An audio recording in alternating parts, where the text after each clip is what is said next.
Baby Saw 3, German Shepherd, stuck in the fence. What he did next left everyone in tears. What happened that foggy October morning would change one family's life forever. And when you hear what a 5-year-old boy did, you won't be able to hold back your tears. Don't forget to like, share, and subscribe, and let us know in the comments where you're watching from. The morning mist hung low over the Miller family's backyard, creating an almost dreamlike atmosphere as 5-year-old Tommy pushed open the back door. His parents, Sarah and David Miller, were in the kitchen, the smell of pancakes filling the air while the coffee maker gurgled its morning routine. Tommy had woken up earlier than usual, a strange feeling pulling him from his bed, though he couldn't explain what it was. He padded across the dew-covered grass in his dinosaur pajamas and light-up sneakers, his breath visible in the cool morning air. Sarah glanced out the kitchen window, watching her son explore the backyard. "He's up early again," she said to David, who was flipping pancakes at the stove. "Third time this week?" David nodded, his expression thoughtful. "Maybe he's going through a growth spurt. You know how kids get." But Sarah wasn't so sure. There was something different about Tommy lately, a quietness that hadn't been there before, as if he was listening for something only he could hear. Tommy wandered toward the old wooden fence at the edge of their property, the one that separated their yard from the abandoned lot next door. The fence had been there since before they bought the house 5 years ago, weathered and worn, with several slats broken or missing. David had been meaning to fix it for months, but work had been busy and it kept getting pushed down the priority list. As Tommy approached the fence, he heard something that made him stop in his tracks. It was a sound so soft that most adults would have missed it entirely, but children have a way of hearing things that others don't. It was a whimper, low and pained, coming from the fence line. Tommy moved closer, his small hands reaching out to steady himself against the rough wood. What he saw next made his heart race, though not with fear. 3 large German shepherds were tangled in the broken fence slats, their bodies twisted at awkward angles, unable to free themselves. The wood had splintered around them, creating a trap that held them fast. One dog, the largest of the 3, had his shoulder and front leg caught between 2 boards. Another was wedged sideways, her back legs trapped, while her front paws scraped desperately at the ground. The third, smaller than the others, was the worst off, with multiple slats pressing against his ribcage, making each breath a struggle. But it wasn't just their predicament that caught Tommy's attention. It was the way the largest dog, despite his own pain, was trying to position his body to protect the other 2. Even trapped and hurt, he was still trying to be their guardian. Tommy didn't run. He didn't scream. He didn't do any of the things you might expect a 5-year-old to do when confronted with 3 large injured dogs. Instead, he knelt down slowly, his movements careful and deliberate. "It's okay," he whispered, his voice steady and calm. "I'm here to help you." The largest dog lifted his head and their eyes met. In that moment, something passed between them, something that Tommy couldn't put into words but understood completely. The dog's eyes were amber, deep and intelligent, filled with pain, but also with something else. Trust. As if he had been waiting for Tommy specifically. "Tommy, breakfast is ready," Sarah's voice called from the house, but Tommy didn't move. He couldn't leave them, not now. "Mommy!" Tommy called back, his voice urgent but not panicked. "Mommy, Daddy, come quick!" "But don't run." Sarah and David exchanged glances. There was something in their son's voice, a maturity that seemed beyond his years. They walked quickly to the back door, Sarah wiping her hands on a dish towel. "Tommy, what's wrong?" David called out as they stepped into the yard. "The dogs need help," Tommy said simply, not taking his eyes off the largest German shepherd. "They're stuck and they're hurt, but they're good dogs." "I can tell." Sarah gasped when she saw the scene. 3 massive German shepherds, all tangled in their fence, all clearly in distress. Her first instinct was to pull Tommy away, to protect him from potential danger.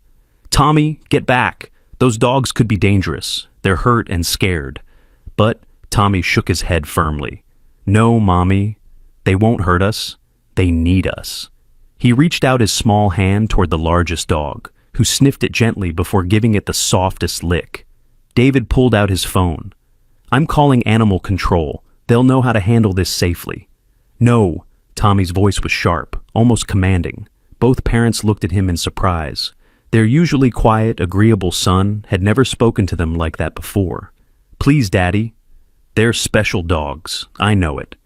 Can we help them ourselves, please?" Sarah knelt beside her son, studying his face. There was something in his eyes, a certainty that she couldn't explain. "Tommy, how do you know they're special?" Tommy turned to look at his mother, and for a moment, he looked older than his 5 years. "I just know, Mommy. The same way I know when you're sad, even when you're smiling. I just know." David lowered his phone, moved by his son's words. He looked at the dogs more carefully. Despite their predicament, none of them were growling or showing their teeth. The largest one was watching them all carefully, protective but not aggressive. "All right," he said finally, "but we're going to be very careful. Sarah, can you get the toolbox from the garage? We'll need to remove some of these fence slats." As Sarah hurried to the garage, Tommy inched closer to the dogs. "What's your name?" he asked the largest one, as if expecting an answer. The dog's ears perked up slightly and he made a soft whining sound. "Scout," Tommy said suddenly. "Your name is Scout." David looked at his son strangely. "How do you know that?" Tommy shrugged. "I just do." Sarah returned with the toolbox and David began carefully working on the fence slats. The process was slow and delicate. Each movement had to be calculated to avoid hurting the dogs further. What struck both parents was how the dogs seemed to understand they were being helped. They remained still when needed, only moving when David indicated it was safe to do so. As David worked on freeing Scout, Sarah noticed something. "David, look at their collars." All 3 dogs wore matching collars, military green with metal tags, but the tags were worn and scratched, making them difficult to read. Tommy reached out and gently touched the collar of the second dog, the female. "This one is Guardian," he said softly. Then, pointing to the smallest one, "And he's Hope." "Tommy, you can't just make up names for them," Sarah said gently. "They probably already have names." "I'm not making them up," Tommy insisted. "That's who they are." It took nearly an hour to free all 3 dogs. Scout came out first, immediately limping to check on the other 2, despite his own injuries. His front leg was bleeding from where the fence had cut into it, but he ignored his own pain. Guardian was freed next, and she had several deep scratches along her side. Hope was the last and the most injured. When David finally got him free, they could see a deep gash along his ribcage that was bleeding steadily. "We need to get them to a vet," Sarah said, worry creasing her forehead. But something strange happened. Despite being free, none of the dogs tried to leave. They didn't run away or even move from the spot. Instead, they arranged themselves in a protective formation, with Scout in front and Guardian and Hope behind him, all of them looking at Tommy. "They're waiting," Tommy said. "Waiting for what?" David asked. "For us to understand," Tommy replied, though he seemed unsure what he meant by that himself. Sarah was about to insist they call animal control when Scout suddenly moved. He limped forward slowly, approaching Tommy with deliberate steps. When he reached the boy, he did something that made both parents gasp.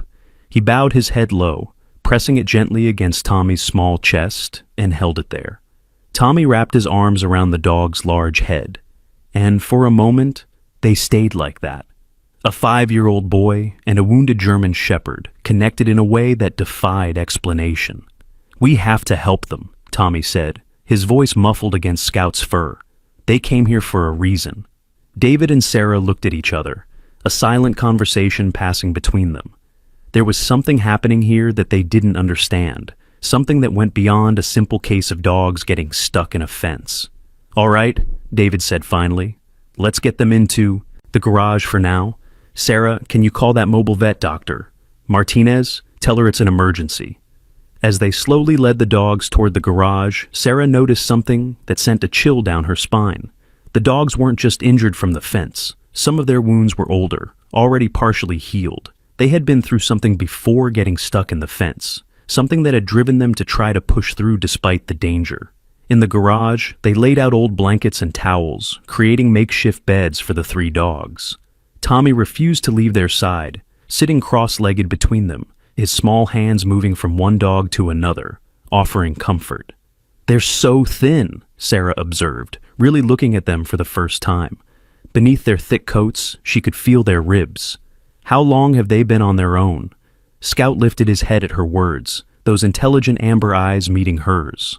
There was something in that gaze, a sadness that seemed almost human. Sarah found herself kneeling beside him, her hand gently stroking his head. "What happened to you?" she whispered. Dr. Elena Martinez arrived within 30 minutes, her van pulling into the driveway with practiced efficiency. She was a woman in her 50s with kind eyes and gentle hands, known throughout the neighborhood for her compassion toward animals. "3 German shepherds, you said?" she asked as David led her to the garage. "Were they aggressive? Scared?" "No," David replied. "That's the strange thing. They've been calm the entire time, especially around Tommy." When Dr. Martinez entered the garage, she stopped short. The 3 dogs were arranged around Tommy, who was sitting in the middle, telling them a story about his favorite cartoon. The dogs were watching him with rapt attention, as if they understood every word. "Well, that's something you don't see every day," she murmured. She approached slowly, letting the dogs see her veterinary bag. "Hello there, brave ones. Let's see what we're dealing with." Scout watched her carefully, but made no aggressive moves. When she knelt beside him to examine his leg, he remained still, only wincing slightly when she touched the wound. "These are well-trained animals, Doctor," Martinez said as she worked. "Military trained, if I had to guess. See how they respond to examination? No fear, no aggression, just patience." "Military?" Sarah asked, surprised. Dr. Martinez nodded, moving on to examine Guardian. "The way they hold themselves, their responses, their formation behavior. These dogs have been through extensive training." She paused, noticing something on Guardian's collar. "These tags are military issue, but they're so worn I can barely make them out." As she examined Hope, her expression grew more concerned. "This one needs immediate attention. The wound is deep and showing signs of infection. How long ago did you find them?" "About 2 hours ago," David replied. "But some of these injuries look older." "You're right, Doctor," Martinez confirmed. "Some of these wounds are at least a few days old, maybe a week. These dogs have been through an ordeal." She pulled out her scanner to check for microchips. "Let's see if we can find out who they belong to." The scanner beeped as she passed it over Scout's shoulder. She frowned at the reading, tried again, then checked her device. "That's odd. There's a chip, but the registration is coming up strange." She moved to the other dogs, scanning them as well. "They all have chips, all with the same registration code, but it's not pulling up properly in the system." "What does that mean?" Sarah asked. "Could be the chips are damaged or they're from an older system. I'll need to contact the national database directly." Dr. Martinez began treating the wounds, starting with Hope's serious gash. "In the meantime, these dogs need care. The injuries need cleaning and antibiotics. Hope here needs stitches." Tommy, who had been quiet during the examination, suddenly spoke up. "They belong to a soldier. A sad soldier." Everyone turned to look at him. "What makes you say that, sweetie?" Sarah asked. Tommy looked confused by his own words. "I don't know. I just know, like how I knew their names." Dr. Martinez and the parents exchanged glances. Children sometimes had intuitions that adults had lost, but this seemed like something more. As Dr. Martinez worked on stitching Hope's wound, with Tommy holding the dog's head and whispering comforting words, she said, "You know, I've been a vet for 25 years, and I've never seen dogs react to a child like this. It's like they knew to come here specifically." "But that's impossible," David said. "We've never seen these dogs before." "Have you?" Dr. Martinez asked, looking at each family member. "Never during walks? Never around the neighborhood?" Sarah was about to say no when she stopped. There had been something. "Wait," she said slowly.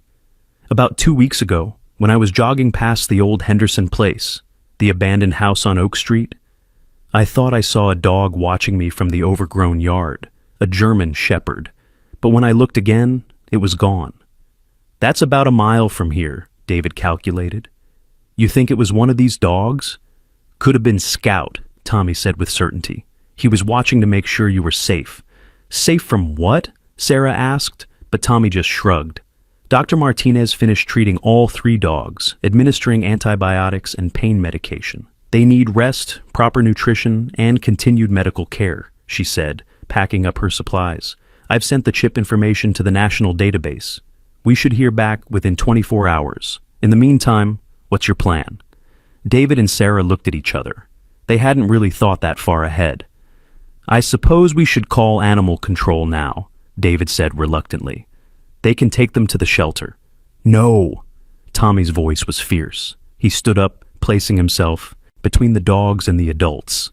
"They can't go to the shelter. They need to stay here. They chose us." "Tommy," Sarah said gently, "we can't just keep 3 large dogs. We don't know anything about them." "But they need us," Tommy insisted, tears starting to form in his eyes. "And we need them." "I can feel it, Mommy. Something bad is coming, and they're here to protect us." The room fell silent.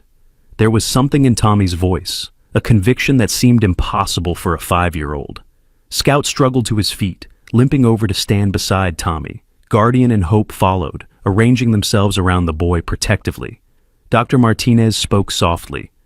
"You know, the shelter is overwhelmed right now. If you could foster them for a few days while we sort out the chip information, it would actually be helpful." Sarah felt her resolve weakening. The dogs were clearly not a threat, and Tommy's connection with them was undeniable. "David?" David ran his hand through his hair, a gesture he made when facing a difficult decision. "All right, a few days, just until we figure out where they belong."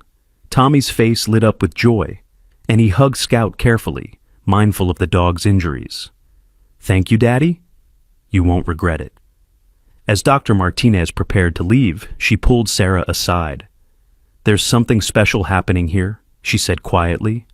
"I've seen the bond between humans and animals many times, but this is different. Those dogs didn't randomly get stuck in your fence. They were trying to get to you, or more specifically, to your son." "But why?" Sarah asked. "We've never owned dogs. Tommy's never even asked for a pet." "I don't know, Doctor," Martinez admitted, "but I think you're about to find out. Call me if you need anything, day or night."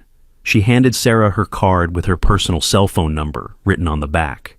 After the vet left, they spent the rest of the morning making the dogs comfortable. David went to the pet store for supplies, while Sarah and Tommy stayed with their new guests. The dogs refused to eat until Tommy sat with them, his presence seeming to give them permission to relax their guard. That afternoon, while the dogs rested, Sarah did something she rarely did. She pulled out her laptop and began searching for information about military dogs, German shepherds, and the abandoned Henderson place on Oak Street. What she found made her blood run cold. 2 weeks ago, the same day she had seen the German shepherd watching her, an elderly man had been found dead in the Henderson house. The news article was brief, mentioning only that Walter Hayes, a 78-year-old Vietnam veteran, had been discovered by a postal worker who noticed mail piling up. The cause of death was listed as a heart attack, but there was a small detail that caught Sarah's attention. Neighbors had reported seeing someone trying to break into the house the night before the body was discovered. "David," she called, her voice shaking slightly. "You need to see this." David came over, reading the article over her shoulder. "You think these were his dogs?" "The timing fits," Sarah said, "and it would explain why they're injured and starving. They've been on their own for 2 weeks. "But why come here?" David asked. "Why our house specifically?" Before Sarah could answer, Tommy appeared in the doorway. "Because Walter told them to," he said simply. Both parents turned to stare at their son. "Tommy, how do you know his name was Walter?" Sarah asked, her heart racing. Tommy looked confused. "I don't know. I just do. Sometimes I know things." He paused, then added, "He's been in my dreams. The sad soldier. He keeps saying, protect them, but I don't know what he means." Sarah felt a chill run down her spine. "How long have you been having these dreams?" "Since last week," Tommy said. "They started when I saw the man in the dark car." "What man in the dark car?" David asked, kneeling down to Tommy's level. "The man who parks across from school sometimes. He watches me, but not in a nice way. Mrs. Johnson, my teacher, noticed him too and told the principal." Sarah and David exchanged alarmed looks. This was the first they were hearing about any of this. "Why didn't you tell us?" Sarah asked, trying to keep the panic out of her voice. Tommy shrugged. "I forgot. And then the dream started, and the sad soldier said the dogs would come to keep us safe." David pulled out his phone immediately. "I'm calling the school right now." He stepped into the other room, his voice urgent as he spoke with the principal. Sarah pulled Tommy close, her mind racing. A strange man watching their son, dreams about a dead veteran. 3 military dogs showing up injured at their fence. None of it made sense, but all of it felt connected somehow. Scout, who had been resting in the garage, suddenly appeared in the doorway. Despite his injuries, he had somehow made his way into the house. He walked straight to Tommy and sat down beside him, his eyes fixed on the front window. "What is it, Scout?" Tommy asked, and the dog's ears perked up at his name. Scout let out a low growl, not aggressive but warning. Guardian and Hope appeared moments later, also having somehow gotten into the house despite the closed doors. They positioned themselves around Tommy and Sarah, their bodies tense and alert. David came back into the room, his face pale. The principal confirmed it. A man in a dark sedan has been seen near the school several times in the past week. They've reported it to the police, but they haven't been able to identify him. He paused, looking at the 3 dogs arranged protectively around his family. The principal also said something else. The car had a veteran's license plate. "A veteran?" Sarah repeated, "like Walter Hayes?" "Could be a coincidence," David said, but he didn't sound convinced. That evening, as they were preparing dinner, the doorbell rang. All 3 dogs immediately went on, alert, Scout moving to the front of the pack, his hackles raised despite his injured leg. David looked through the peephole and saw a man standing on their porch. He was tall and thin, wearing a dark jacket, his face angular and unfriendly. "Can I help you?" David called through the door. "Good evening," the man said, his voice smooth but cold. "My name is Victor Hayes. I believe you have my dogs." Sarah grabbed Tommy's hand, pulling him behind her. The dog's growling grew louder, more threatening. "I'm sorry, who?" David asked, though the last name had already sent alarm bells ringing. "Victor Hayes," the man repeated. "Walter Hayes was my brother. Those German shepherds belong to him, which means they now belong to me. I've been looking for them everywhere." David didn't open the door. "Do you have any proof of ownership?" There was a pause. "They're chipped. The chips will show they belong to Walter. And proof that you're his next of kin? That the dogs were left to you?" Victor's voice grew harder. "Look, those are valuable dogs. Military trained, worth thousands of dollars each. I know they're in there. I can hear them. Just hand them over, and we can avoid any unpleasantness." Scout suddenly barked, a deep, threatening sound that made Victor take a step back from the door.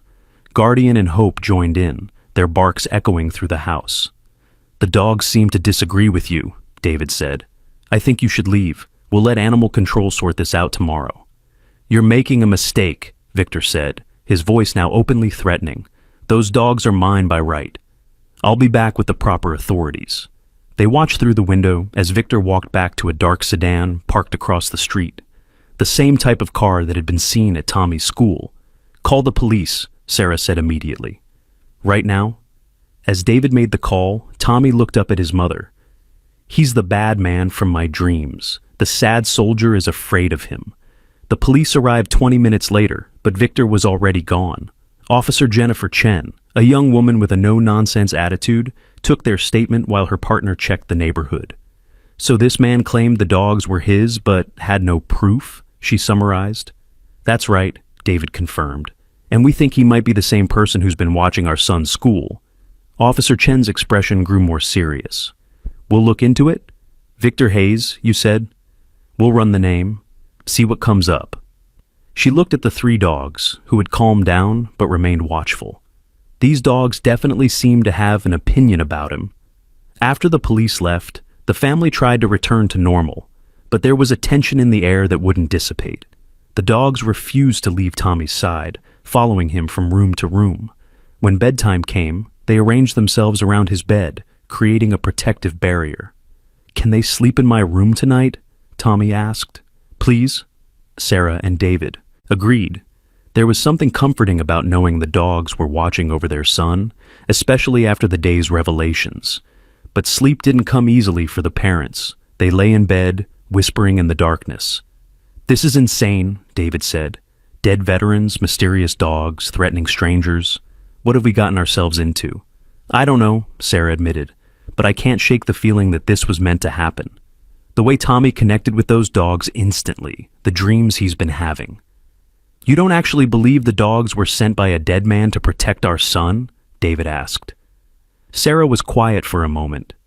A week ago, I would have said no. But now, I'm not sure what I believe. All I know is that those dogs would die protecting Tommy. You can see it in their eyes. Around midnight, Sarah woke to the sound of footsteps in the hallway. She nudged David awake, and they both crept to their bedroom door. Peering out, they saw Tommy standing at the top of the stairs, all 3 dogs beside him. He was in his pajamas, but his posture was strange, alert, as if he was listening to something. "Tommy?" Sarah whispered. Tommy turned to look at them, and in the moonlight, his eyes seemed different, older somehow. "Someone's outside," he said quietly. "Scout can smell him." David grabbed his baseball bat and headed downstairs, Sarah and Tommy behind him, the dogs leading the way. Through the living room window, they could see a figure in their backyard near the garage. Scout let out a low growl, and the figure froze. In the moonlight, they could see it was Victor, holding what looked like bolt cutters. "He's trying to break in," David whispered. He pulled out his phone to call 911 again. But before he could dial, Scout did something unexpected. He walked to the back door and scratched at it, looking back at David expectantly. "He wants to go out," Tommy said. "He wants to protect us." "No," Sarah said immediately. "He's injured." And that man could be dangerous, but Scout was insistent, scratching at the door again. Guardian and Hope joined him, all 3 dogs clearly ready to confront the intruder. "Maybe just the sound of them will scare him off," David suggested. He carefully unlocked the door and opened it slightly. The 3 dogs didn't rush out as expected. Instead, they walked out slowly, deliberately, spreading out in a formation that was clearly practiced. Scout in the center, Guardian to his left, Hope to his right. They moved toward Victor with the precision of military units. Victor saw them coming and raised the bolt cutters defensively. "Call them off!" he shouted. "I just want what's mine." The dogs stopped about 10 feet from him, not attacking, but not backing down either. They stood perfectly still, a wall of fur and muscle between Victor and the house. "The police are on their way," David called out. "Again, you need to leave."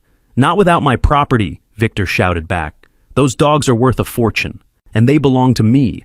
Walter owed me. He owed me everything." "What are you talking about?" Sarah called out. Victor's face twisted with anger. "He was supposed to leave everything to me. I'm his only family. But no, he left it all to some charity and hid these dogs away. But I know what they're really for. I know what they're trained to do." Before anyone could ask what he meant, police sirens filled the air. Victor looked around wildly, then made a run for the back fence. But Hope, despite being the smallest and most injured, moved like lightning, cutting off his escape route. Victor tried to go around him, but Guardian was there. He spun back, only to find Scout blocking the third direction. The police arrived to find Victor surrounded by 3 German shepherds, none of them touching him, but none of them letting him leave either. "That's him!" David called out as Officer Chen and her partner entered the backyard. "He was trying to break in!" Victor was arrested, the bolt cutters serving as evidence of attempted breaking and entering. As they led him away, he kept shouting about the dogs being his, about Walter owing him, about secrets that the dogs were hiding. After the police left, the family stood in their backyard, the adrenaline slowly fading. The 3 dogs walked back to them, Scout limping more heavily now, the excitement having aggravated his injury. "Good boys," Tommy said, hugging each dog carefully. "Good, brave boys." They all went back inside, but sleep was impossible. They ended up in the living room, the dog sprawled on the floor, Tommy curled up on the couch between his parents. "Dad," Tommy said quietly, "what did that man mean? What are the dogs trained to do?" David shook his head. "I don't know, buddy, but I think we need to find out more about Walter Hayes and these dogs." The next morning, Dr. Martinez called with news. "I heard from the national database," she said. "The chips are registered to Walter Hayes, confirmed. But there's more. These dogs were part of a special military program. They're not just military dogs. They're what's called legacy dogs." "What does that mean?" Sarah asked, putting the phone on speaker. "It's a program for veterans with PTSD who have no family or whose family relationships are strained. The dogs are trained not just to help the veteran, but to protect and find designated beneficiaries after the veteran's death. It's like a living will, but with dogs." Sarah and David exchanged shocked looks. "So Walter designated us?" David asked. "That's the strange part, Doctor," Martinez said. "The designation in the system just says, 'the child who sees.' That's all. No name, no address, just that phrase." Tommy, who had been listening, suddenly spoke up. "That's me. I'm the child who sees," Mr. Walter told me in my dreams. There was silence on the other end of the line. Then Doctor Martinez said, "I think you need to contact Walter's estate lawyer. There might be more to this than just the dogs." She gave them the name of the lawyer handling Walter's estate, a woman named Patricia Summers. David called immediately and was surprised when she said she had been expecting their call. "Mr. Hayes left very specific instructions," Patricia said when they met her at her office that afternoon. The dogs had refused to be left behind, so all three were there, lying quietly at Tommy's feet. He said the dogs would find their way to the right family when the time came. "But he didn't know us," Sarah protested. "We never met him." Patricia pulled out a file. "Mr. Hayes spent the last months of his life researching families in the area. He was looking for something specific." She paused, studying Tommy. "A child with what he called the gift. The ability to understand without words, to know without being told." "That's ridiculous," David said. But even as he spoke, he thought of how Tommy had known the dogs' names, how he had dreamed of Walter before knowing who he was. Patricia continued, "Mr. Hayes believed that his dogs would recognize such a child and protect them from danger. He also believed—" She hesitated, then continued. "He believed that someone would come for the dogs after his death. Someone who would use them for the wrong purposes." "Victor," Sarah said. Patricia nodded. "Victor Hayes is Mr. Hayes's estranged brother. They hadn't spoken in 20 years, not since Victor tried to have Walter committed to steal his veterans' benefits. Walter was paranoid about Victor finding the dogs. So, he made sure they would find us first," David said slowly, the pieces falling into place. "But there's more," Patricia said. She pulled out another document. "Mr. Hayes didn't just leave you the dogs. He left a trust for their care and something else." She handed them a sealed envelope. "He said to give this to the child who sees when the dogs found him." Tommy took the envelope with small, careful hands. Inside was a letter written in shaky handwriting. "To the young one who hears what others cannot. If you are reading this, then my friends have found you, and you have accepted them. Scout, Guardian, and Hope are more than dogs. They are protectors, trained to sense danger that others might miss. But more than that, they are bridges between worlds, between those who have passed and those who remain. You have the gift, young one, the ability to hear the whispers that others ignore. The dogs will amplify this gift, help you understand it. There will be those who want to use this gift for wrong purposes, who will try to take the dogs to access their training. Do not let them." In my garage, beneath the old refrigerator, there is a box. Inside, you will find the complete records of the dog's training and, more importantly, records of others who would misuse such animals.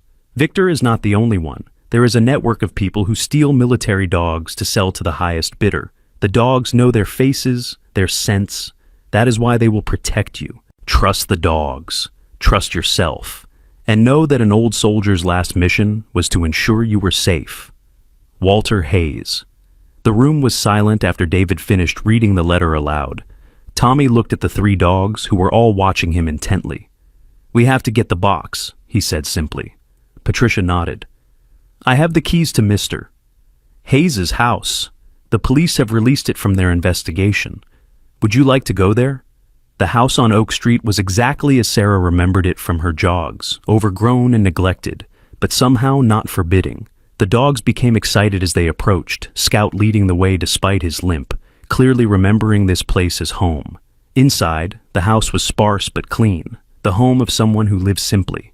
Photos on the walls showed a younger Walter in uniform, always with a German Shepherd by his side. The dogs led them to the garage, where an ancient refrigerator sat in the corner. David and Patricia moved it aside, revealing a metal box embedded in the concrete floor. Inside were documents, photos, and several USB drives. But what caught their attention was a photo on top, a picture of Walter with 3 German Shepherd puppies, the puppies who would grow up to be Scout, Guardian, and Hope. But there was someone else in the photo, A young boy, maybe 4 years old, playing with the puppies. The boy looked exactly like Tommy. Sarah gasped. That's impossible. Tommy's never met Walter. Patricia examined the photo closely. Look at the date on the back. The photo was dated 6 months ago. But that can't be right, David said. We would remember this. Tommy looked at the photo and smiled. That was in my dream. Mr. Walter showed me the puppies in my dream. He said they would come to me when I needed them. Before anyone could respond to this impossibility, Scout suddenly went rigid, his attention fixed on the door. Guardian and Hope immediately flanked him, all 3 dogs in defensive positions.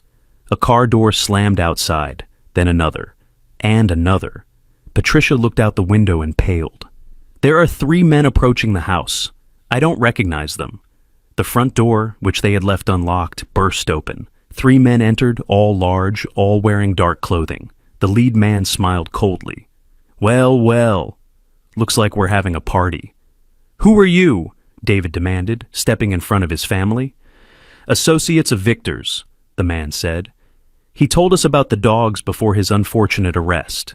3 military-grade German shepherds, trained in protection and detection, worth about $50,000 each on the black market. These dogs aren't for sale, David said firmly. The man laughed.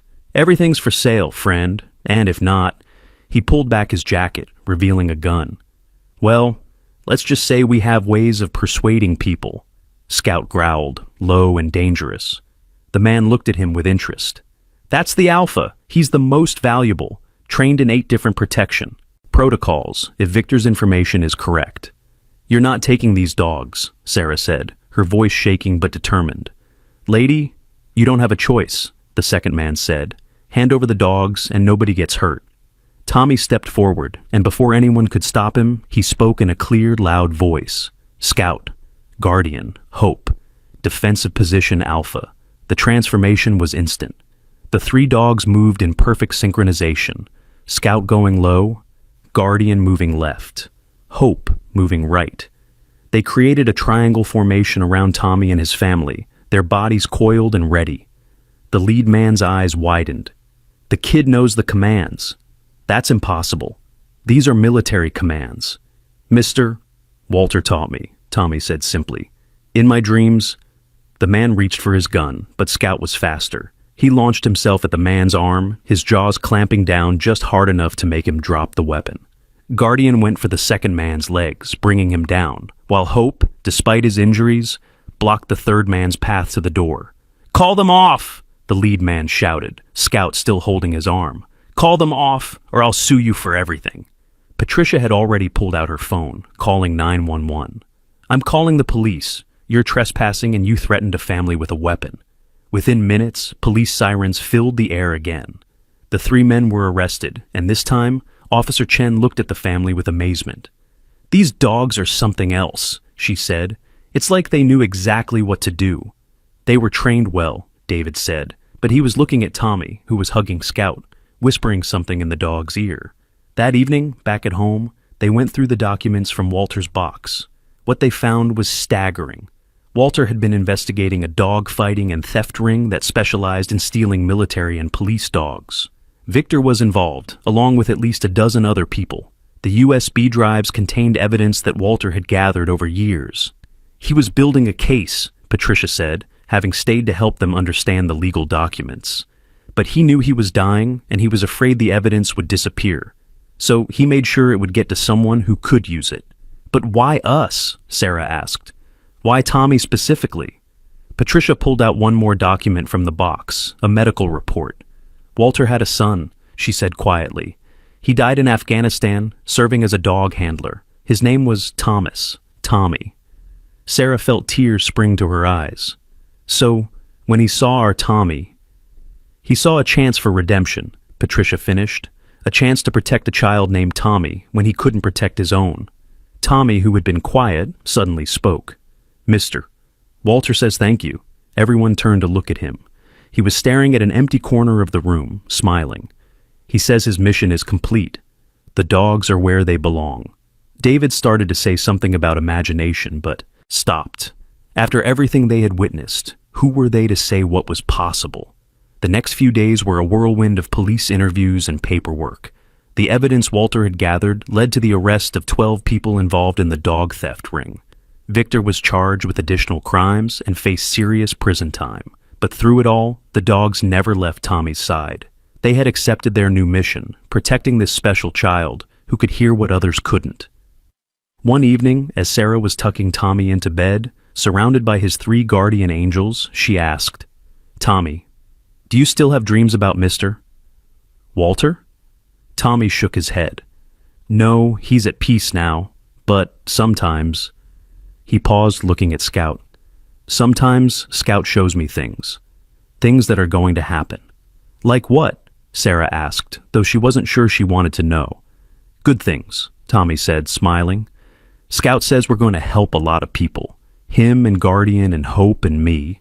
We're going to find other kids who need protection, other dogs who need homes." Sarah kissed his forehead. "That sounds like a big job." "That's okay," Tommy said, yawning. "We're a good team."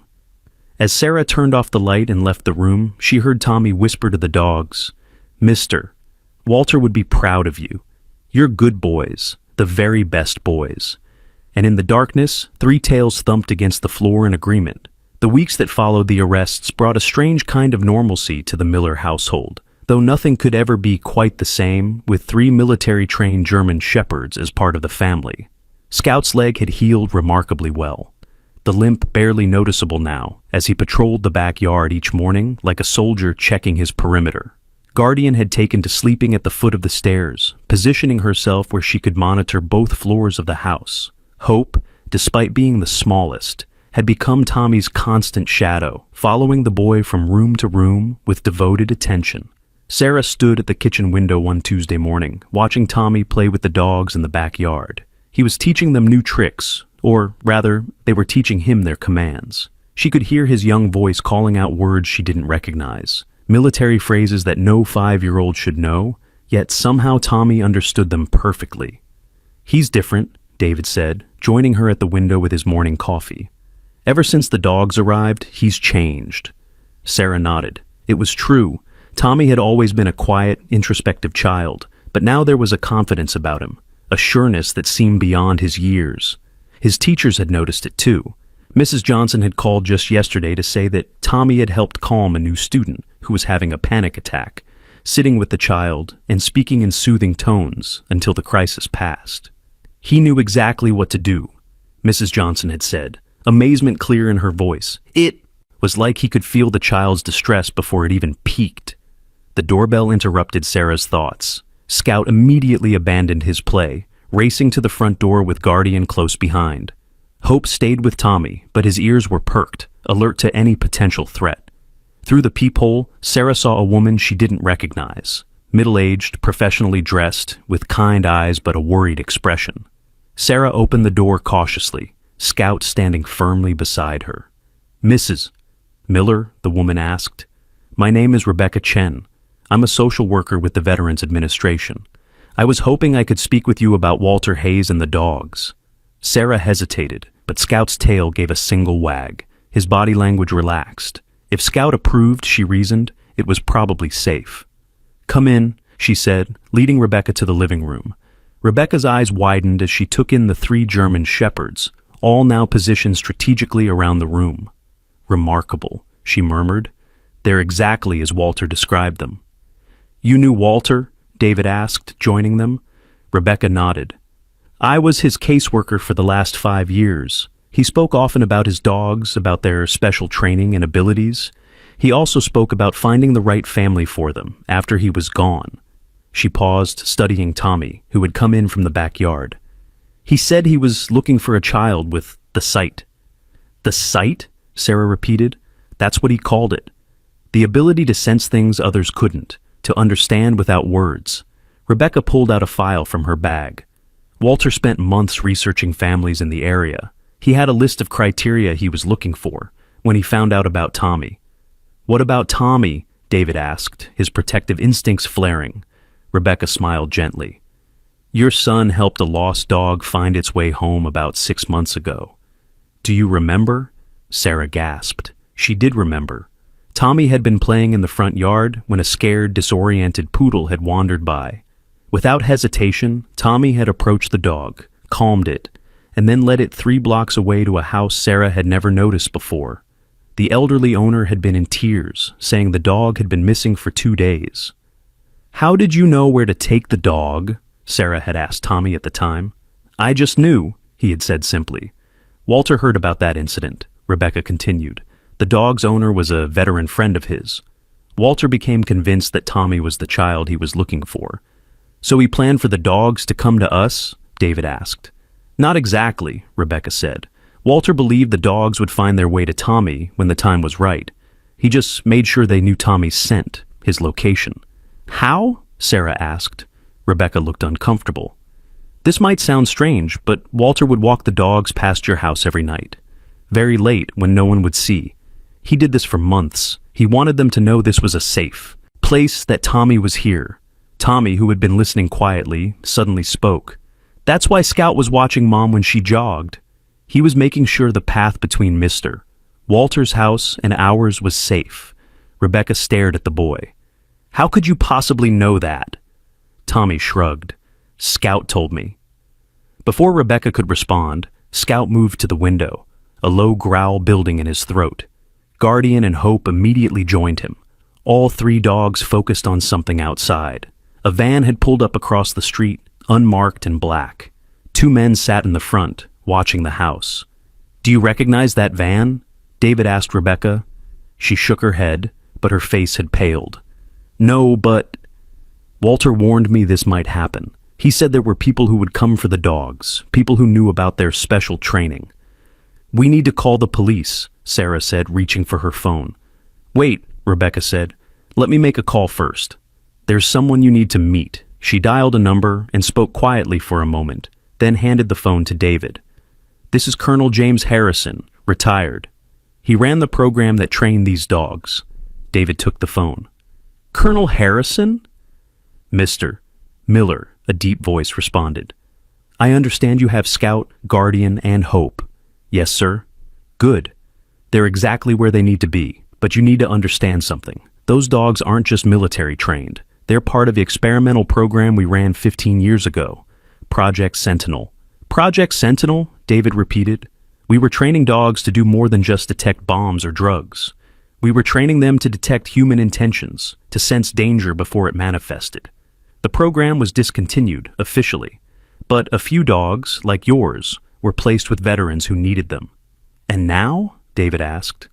"Now there are people who want to restart the program for less noble purposes. Private military contractors, criminal organizations.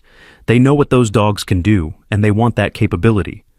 The van outside hadn't moved. The men inside seemed to be waiting for something. "What should we do?" David asked. "Keep the dogs safe." "Trust their instincts. And Mr. Miller, trust your son. If Walter chose him, there's a reason." After David hung up, Rebecca stood to leave. "I should go.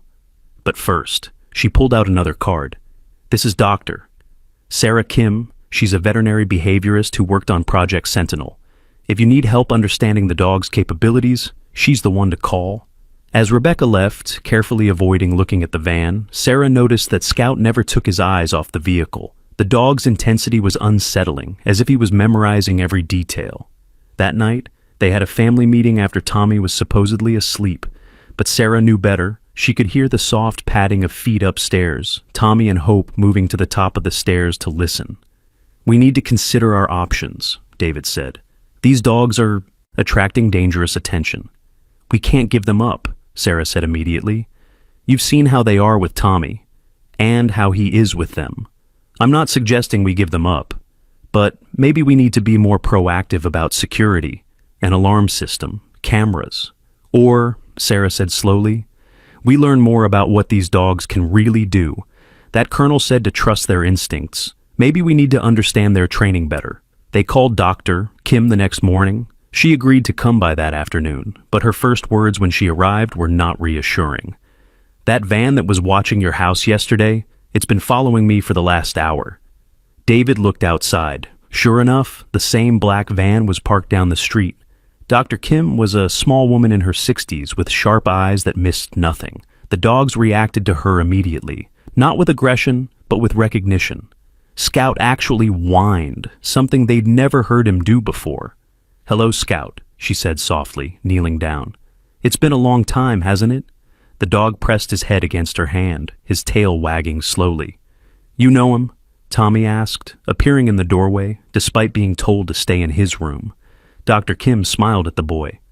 "I helped train him when he was a puppy. All three of them, actually." She studied Tommy with interest. "You must be the child Walter told me about." "You knew Mr. Walter too?" Tommy asked. "We worked together, years ago. He helped test the training protocols. He had a gift for understanding the dogs, just like you do." She stood, addressing the parents. "What I'm about to tell you might be hard to believe. Project Sentinel wasn't just about training dogs to detect danger. We discovered that certain dogs, when paired with certain humans, could develop an almost telepathic connection. Not mind reading exactly, but a sharing of sensory information and emotional states. "That's impossible," David said. "Is it?" Dr. Kim asked. "Haven't you noticed that Tommy knows things he shouldn't? That the dogs respond to commands he's never been taught?" Sarah and David exchanged glances. They had noticed, but admitting it out loud felt like crossing a line into something they weren't prepared for. Dr. Kim continued, "The program was shut down because the military couldn't reliably replicate the results. The connection only formed between specific pairs, and we couldn't predict which ones. But when it did work," she trailed off, looking at Tommy and Scout. "When it worked, it was extraordinary." "What could they do?" Sarah asked, despite herself. The handler could see through the dog's eyes, in a sense, feel what they felt, and the dogs could sense their handler's emotional state from miles away. We had teams that could clear buildings without ever entering them, just by the dog sensing the intentions of people inside. Tommy was nodding, as if this all made perfect sense. "That's how I knew about the man at school. Scout showed me he was bad." Everyone turned to stare at him. "Scout wasn't even with you at school," David pointed out. "He didn't have to be there," Tommy said. "He can feel danger around me even when he's far away. That's why Mr. Walter had them walk by our house, so they could always feel if I was safe." Dr. Kim knelt down to Tommy's level. "Can you show me? Can you show me what Scout sees right now?"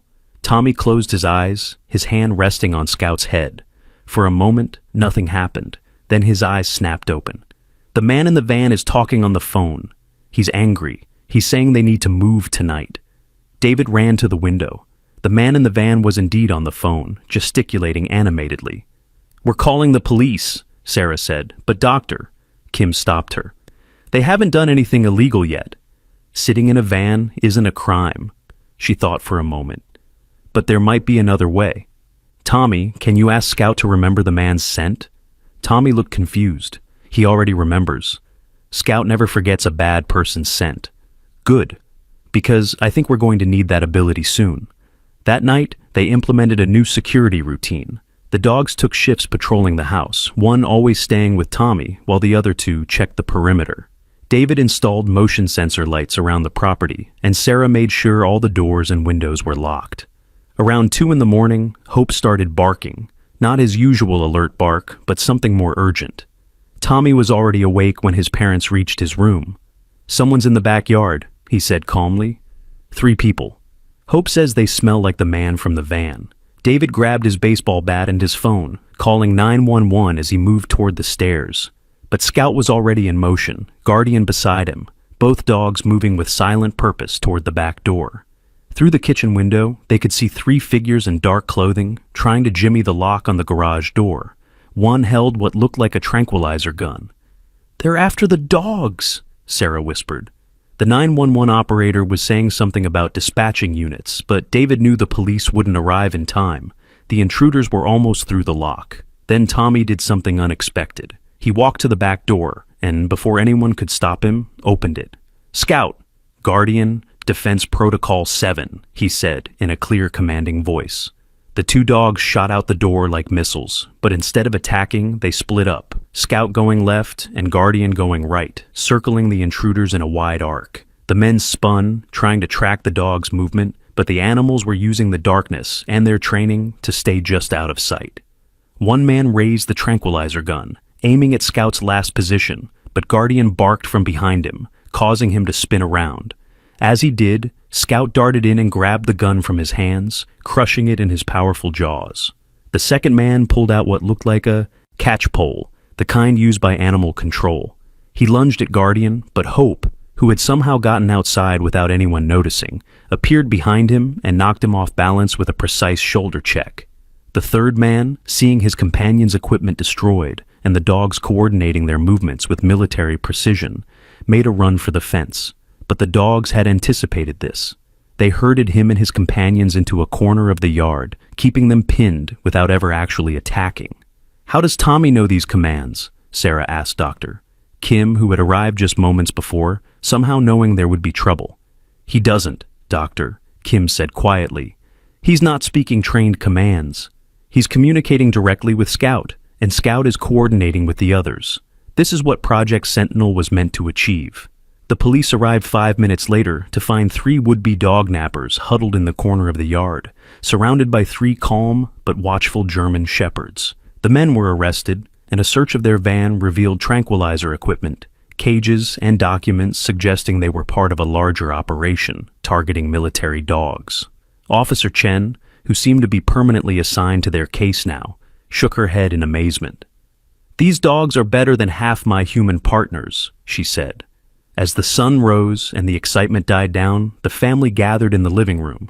Tommy was curled up on the couch, all 3 dogs arranged around him protectively. He looked tired, but not frightened. "We can't keep living like this," David said, "with people constantly trying to steal the dogs." "No," Dr. Kim agreed, "which is why I have a proposition. The government has been trying to restart Project Sentinel, but this time with proper oversight and ethical guidelines. They want to study the connection between Tommy and the dogs to understand how it works." "Absolutely not," Sarah said immediately. "We're not letting anyone experiment on our son."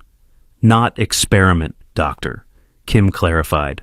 "Observe, learn, and in exchange you'd have full government protection, a security detail, a safe house if needed, and Tommy would be helping to train the next generation of service dogs for veterans who really need them." Tommy looked up at his parents. "I want to help. Mr. Walter would want us to help other soldiers like him." Before they could discuss it further, Scout suddenly stood, his attention fixed on the front door. But this time, his tail was wagging. The doorbell rang, and David cautiously answered it. An elderly woman stood there, frail but with sharp, intelligent eyes. Beside her was a young German shepherd, barely more than a puppy. "My name is Eleanor Hayes," she said. "I'm Walter's sister." The good one, not like Victor. She smiled sadly. "I've been looking for Scout and the others. Not to take them," she added quickly, seeing David tense, "but to thank whoever was caring for them.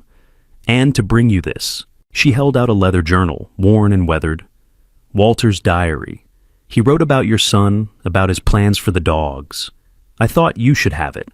Sarah invited her in, and Eleanor's eyes filled with tears when she saw the dogs. Scout approached her slowly, sniffing her hand, then gently licking it. "He remembers me," she said softly. "I visited Walter just before he died. He made me promise that if anything happened to him, I would make sure the dogs were safe. He said they had an important job to do." She looked at Tommy, who was watching her with those unsettling, knowing eyes. "You're the boy from his dreams," she said. "His dreams?" Sarah asked. Eleanor nodded. "Walter had dreams about a child who could speak to animals, who would need protection from those who would use his gift for evil. He said the dreams started after his son died, as if Thomas was sending him a message." Tommy stood and walked over to Eleanor, taking her weathered hand in his small one. "Mister, Walter is happy now," he said simply. "He's with Thomas. They watch over us." Eleanor's eyes widened. "How could you know about Thomas?" "The dogs remember him," Tommy said. "He trained them first, before he went to war. His love is still in them." That evening, after Eleanor had left and the house was quiet, Sarah read Walter's journal. The entries were fascinating and heartbreaking in equal measure. Walter wrote about his son's death, about getting the dogs as therapy animals, about discovering their unusual abilities. But the most interesting entries were from the last year of his life. "I see him in my dreams," Walter had written. "A young boy with an old soul. The dogs see him too. When I walk them past his house, they whine and pull toward it. They know he's the one Thomas told me about, the one who will continue the work, the one who will protect the innocent. Another entry read, Victor came by again today, demanding money. He doesn't understand that the dogs are worth more than money. They're living weapons, yes, but also bridges between hearts. The boy will understand this. He'll teach others. The final entry, dated just days before Walter's death, was the most poignant. I'm dying. I can feel it. But I'm not afraid. The dogs know what to do. They'll find the boy when the time is right. And through them, a part of Thomas and me will live on, protecting those who cannot protect themselves. Sarah closed the journal, tears streaming down her face. She looked at Tommy, asleep on the floor, with the 3 dogs curled around him, and understood that their lives had been changed by something larger than chance. The next morning brought another surprise. A news van pulled up outside, and a reporter knocked on their door. Someone had leaked the story of the attempted dog napping and the dog's military background.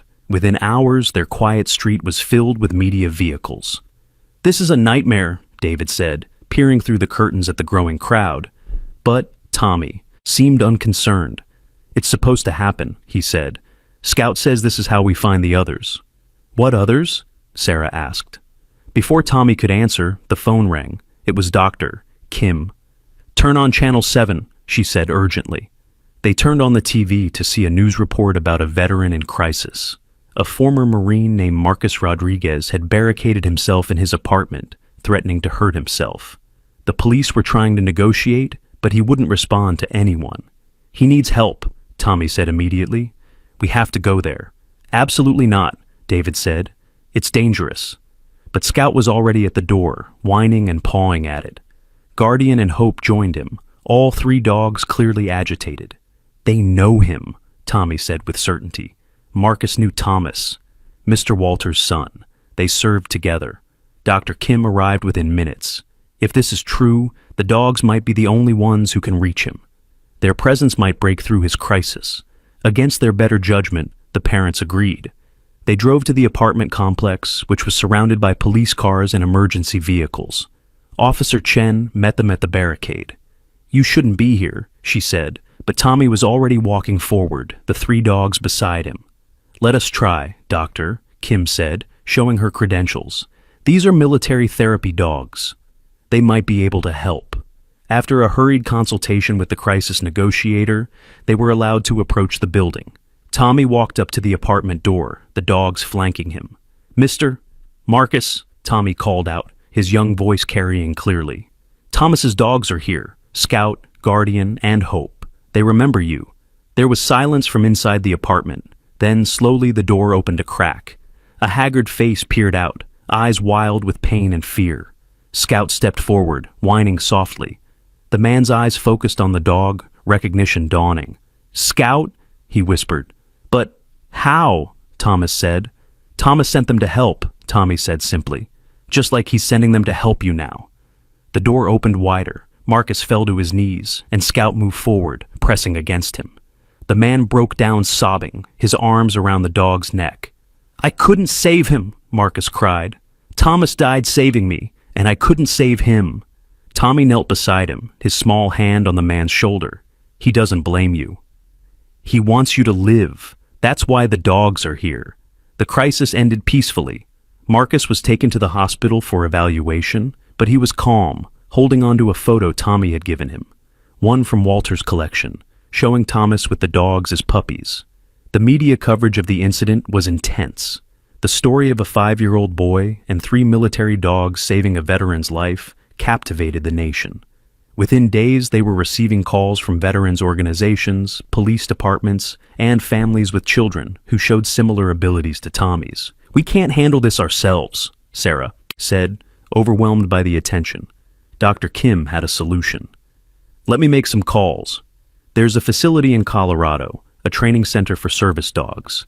They have the space and resources to study the connection between Tommy and the dogs properly, while also training other dogs and handlers. You could relocate there temporarily, help establish a new program." David and Sarah discussed it late into the night. It would mean uprooting their lives, David taking a leave from his job, Sarah pausing her career. But watching Tommy with the dogs, seeing the lives they had already touched, they knew this was bigger than their normal life. "We have to do it," Sarah finally said. "This is Tommy's purpose.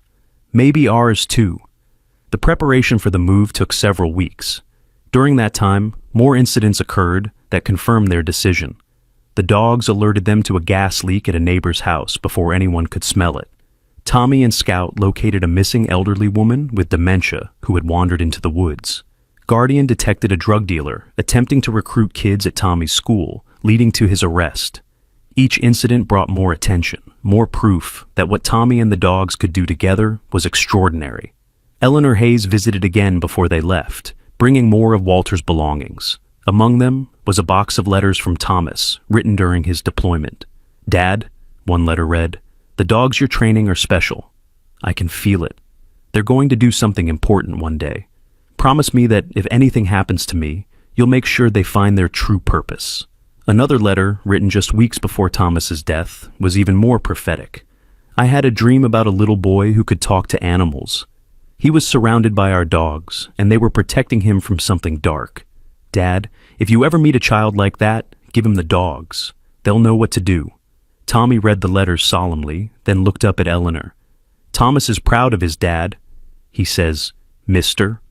Walter did everything right." Eleanor hugged the boy tightly, tears in her eyes. "You're a special child, Tommy Miller. Take care of our dogs." The night before they were to leave for Colorado, something extraordinary happened. Tommy woke his parents in the middle of the night, but not because of any danger. "Come outside," he said excitedly. "Quickly!" In the backyard, under the full moon, the three dogs sat in a perfect triangle, their heads tilted back, howling in unison. But this wasn't ordinary howling. It was melodic, almost like singing, and it sent shivers down everyone's spine. "What are they doing?" David whispered. "They're calling," Tommy said. "Calling to all the other special dogs, letting them know it's time." "Time for what?" Sarah asked. Tommy smiled, looking older than his 5 years. "Time to come home, time to find their people, time to start the real work," as if in response they heard answering howls from across the city. Not many, but a few, distant but distinct. Dr. Kim, who had been staying with them to help with the move preparation, came outside. "In all my years working with Project Sentinel," she said in amazement, "I never saw them do this. It's like they're activating some kind of network." The howling stopped as suddenly as it had started. The dogs returned to normal, though they seemed satisfied, as if they had completed an important task. The next morning, as they loaded the car for the journey to Colorado, their neighbor Mrs. Patterson came over with tears in her eyes. "I don't know how to thank you," she said. "What your dogs did, finding that gas leak, saved my life." Other neighbors gathered to say goodbye, many with similar stories. The mail carrier whose depression had lifted after Scout spent just a few minutes with him each day. The jogger who had been followed by a suspicious man until Guardian had appeared, scaring him off. The family whose autistic daughter had spoken her first words to hope. "We didn't even know the dogs were doing all this," Sarah said to David as they watched the gathering crowd. "They were doing what they were trained to do, Doctor," Kim explained. "Protecting the community, one person at a time." As they finally pulled away, Tommy waved goodbye from the back seat. The three dogs arranged around him. But this wasn't really a goodbye. It was a beginning. The drive to Colorado took 2 days, with the dogs alerting them to everything from a drunk driver weaving through traffic to a rest stop, where Tommy somehow knew not to use the bathroom because Scout says there's a bad man in there. Sure enough, police arrested a wanted fugitive at that rest stop an hour later. The facility in Colorado was impressive, a sprawling complex with training grounds, medical facilities, and housing for families involved in the program. They were greeted by Colonel Harrison himself, the man they had only spoken to on the phone. "Welcome to Project Phoenix," he said, shaking their hands. "Like the mythical bird, we're rising from the ashes of the old program, but this time, we're doing it right." He knelt down to Tommy's level. "And you must be the young man I've heard so much about. The one who can hear what the dogs are really saying." Tommy nodded solemnly. "They don't really talk," he explained. "They show me feelings and pictures. And sometimes I just know things because they know them. That's exactly what we want to understand," Colonel Harrison said, how that connection works and how we can help other children and dogs develop it. They were shown to their temporary home, a comfortable house on the facility grounds. As they unpacked, other families began arriving. A young girl named Maya with her golden retriever, both survivors of a house fire, the dog having mysteriously woken the family just in time. A boy named Jason, whose border collie had started detecting his seizures before they happened. A teenager named Alex with a mixed breed who could find anyone, anywhere, as long as they had something with the person's scent. They're all like Tommy? Sarah asked Dr. Kim. Similar, she replied. Each connection is unique, but they all share that special bond. What makes Tommy unique is that he connected with 3 dogs simultaneously, and all 3 were already highly trained. That evening, all the families gathered for dinner in the main hall. The children gravitated toward each other immediately, their dogs interacting with a familiarity that suggested they had known each other before. Tommy stood up during dinner, surprising everyone. "The dogs want me to tell you something," he said, his young voice carrying through the hall. "They say we're not here by accident. We're here because the world needs us. There are bad people who hurt animals and children, and others who can't protect themselves. We're going to learn how to stop them." Colonel Harrison stood as well. Tommy's right. Project Phoenix isn't just about studying these connections. It's about using them to help others. Each of you will be trained, both children and dogs, to use your abilities to serve your communities. A parent raised her hand. "Isn't that dangerous?" "They're just children. They won't be put in danger," Colonel Harrison assured her, "but their abilities can help law enforcement, search and rescue, medical detection. Imagine a child and dog team that can detect cancer before any machine, or find a kidnapped person through a connection we don't fully understand yet." Over the next few days, the families settled into routines. The children attended special classes that were part regular education, part training in understanding their connections with their dogs. The parents attended sessions on supporting their gifted children, and the dogs seemed to be training each other. Sarah watched one afternoon as Scout led a group of younger dogs through what looked like military drills. No human was commanding them. Scout was doing it on his own, with Guardian and Hope assisting. "It's remarkable, Doctor," Kim said, joining her. "They're passing on their training to the next generation. We never programmed them to do this." Tommy was excelling in his classes, but not in the way anyone expected. Instead of learning to strengthen his connection with the dogs, he was teaching the other children how to develop theirs. He would sit with Maya and her golden retriever, his hand on the dog's head, and somehow transfer understanding. "Feel here," he would say, placing Maya's hand over the dog's heart. "Don't listen with your ears. Listen with this part." He would touch his chest, the part that knows without knowing.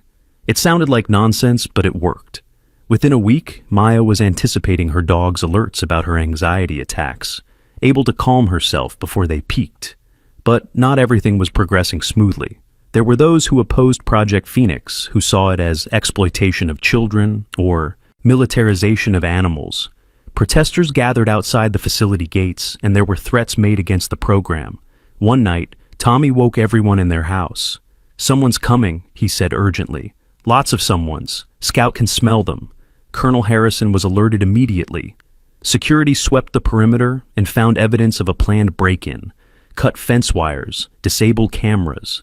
The intruders had fled when the dogs throughout the facility had started barking in unison, warned by Scout's alert. "How did Scout know before our security systems?" Colonel Harrison asked. Tommy looked at him with those wise eyes. "Because Scout doesn't just guard places, he guards intentions." He could feel their bad intentions from far away. The incident led to increased security, but also increased interest from government agencies. The CIA, FBI, and Department of Defense all sent representatives to observe the program. One day, a woman in a dark suit arrived. She introduced herself as Director Patricia Stone from Homeland Security. She watched the children and dogs work, took notes, and finally approached the Millers. "Your son's abilities are unprecedented," she said. "We'd like to offer him advanced training to help him develop his gift to its full potential." "He's 5 years old," Sarah said firmly. "He's not becoming some kind of government asset." Director Stone's expression softened. "I'm not suggesting that. But Tommy and the dogs could save lives. They already have. We just want to make sure they're prepared for what's coming." "What's coming?" David asked. Before Director Stone could answer, Tommy spoke up. "The others. The bad ones. The ones who want to use dogs and kids like us for bad things. Scout's been dreaming about them." Director Stone looked at the boy sharply. "What do you know about that?" Tommy tilted his head, listening to something only he could hear. "Scout says there are places where they train dogs to hurt people, where they take special kids and make them do bad things with their gift. We're going to stop them." The room fell silent.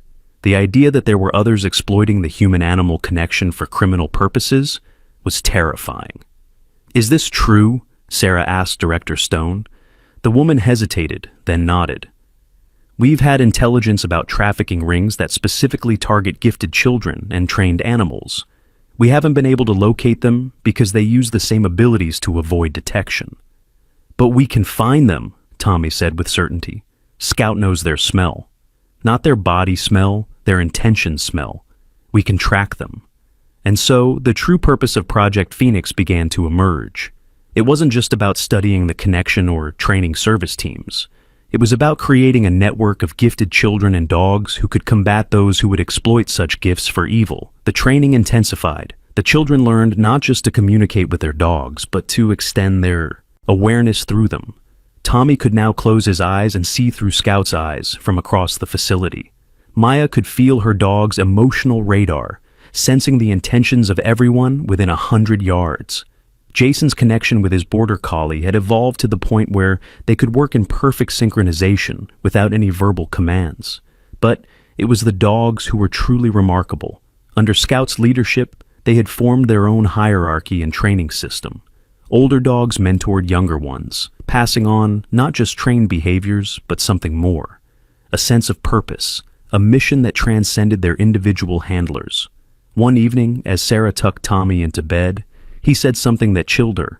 "Mom, Scout says the bad people know about us now. They know about Phoenix. They're going to come. We're safe here," Sarah assured him, though she wasn't sure she believed it herself. Tommy shook his head. "Not to hurt us. To test us. To see if we're really what they think we are." The warning came true 3 days later, though not in the way anyone expected. A delivery truck arrived at the facility's main gate, supposedly bringing supplies for the veterinary clinic.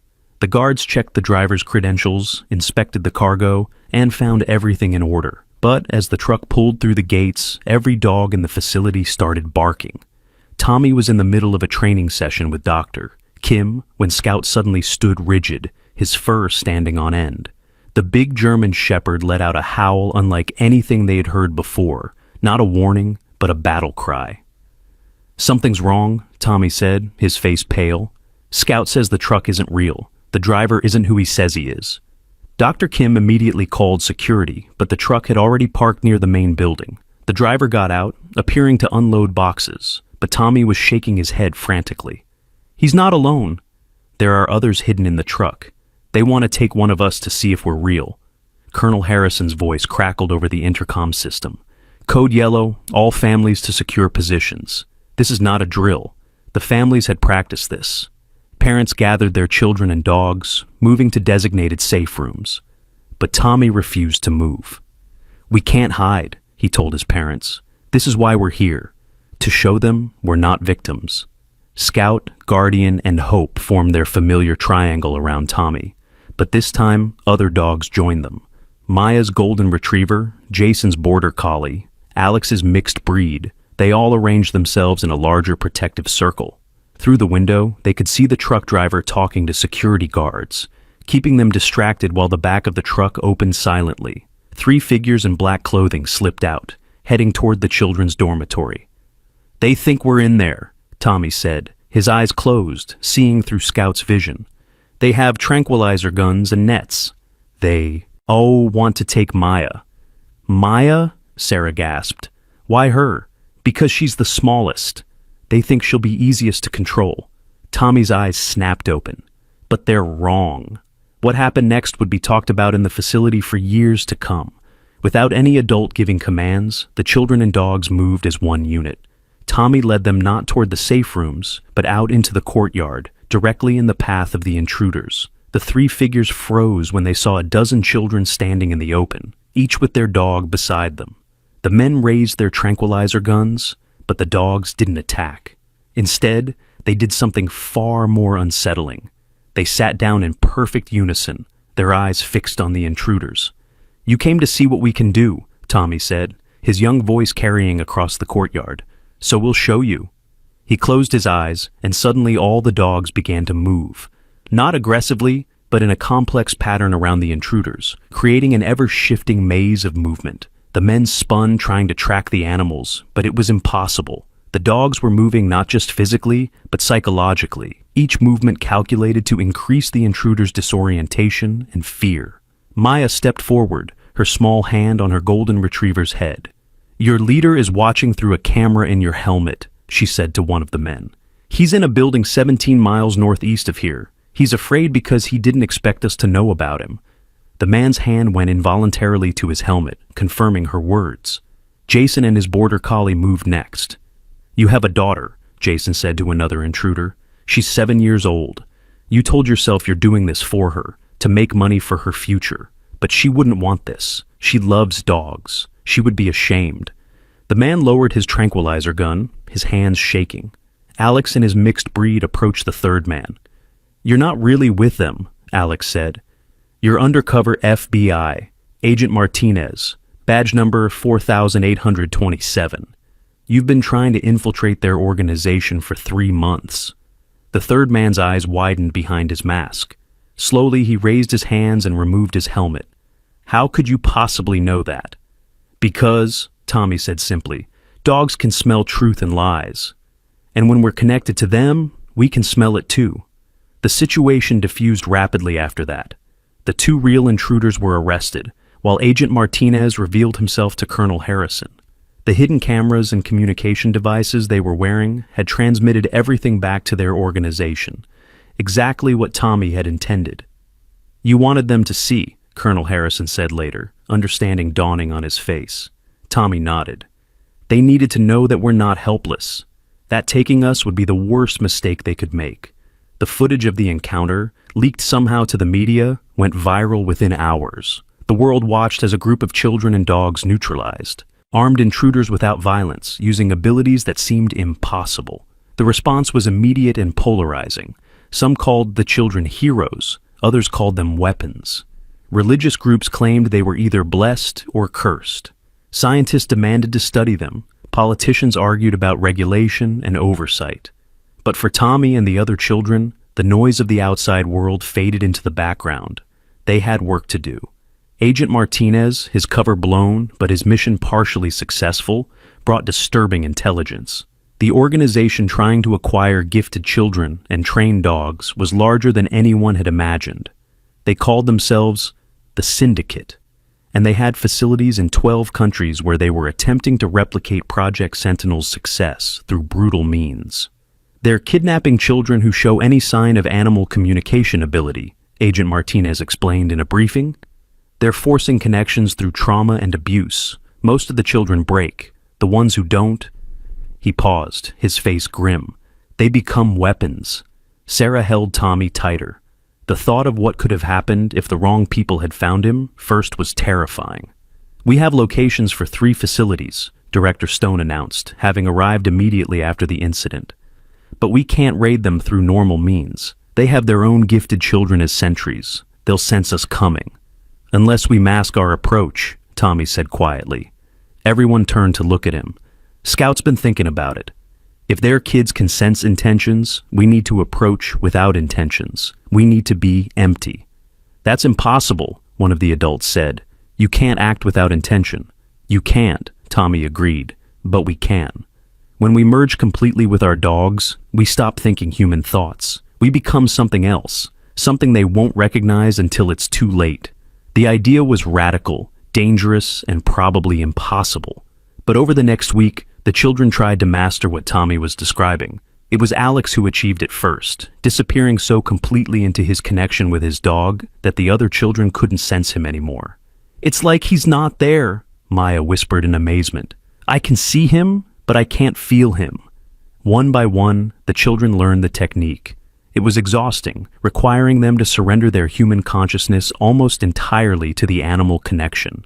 But it worked. The first rescue mission was planned for a facility in Nevada. It would be a joint operation. FBI tactical teams would handle the actual raid, but Tommy and 3 other children would go in first to neutralize the syndicate's gifted sentries. Sarah and David were adamantly against it. "He's 5 years old," Sarah protested. "You can't send him into combat." "We're not," Colonel Harrison assured them. "The children will be in an armored vehicle a mile away. They'll work through their dogs, who will accompany the tactical team." It was a compromise, but barely. The night before the operation, Sarah couldn't sleep.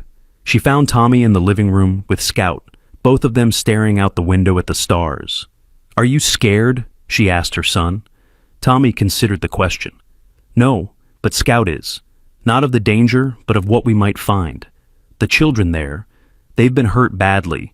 Their connections with animals are broken, twisted.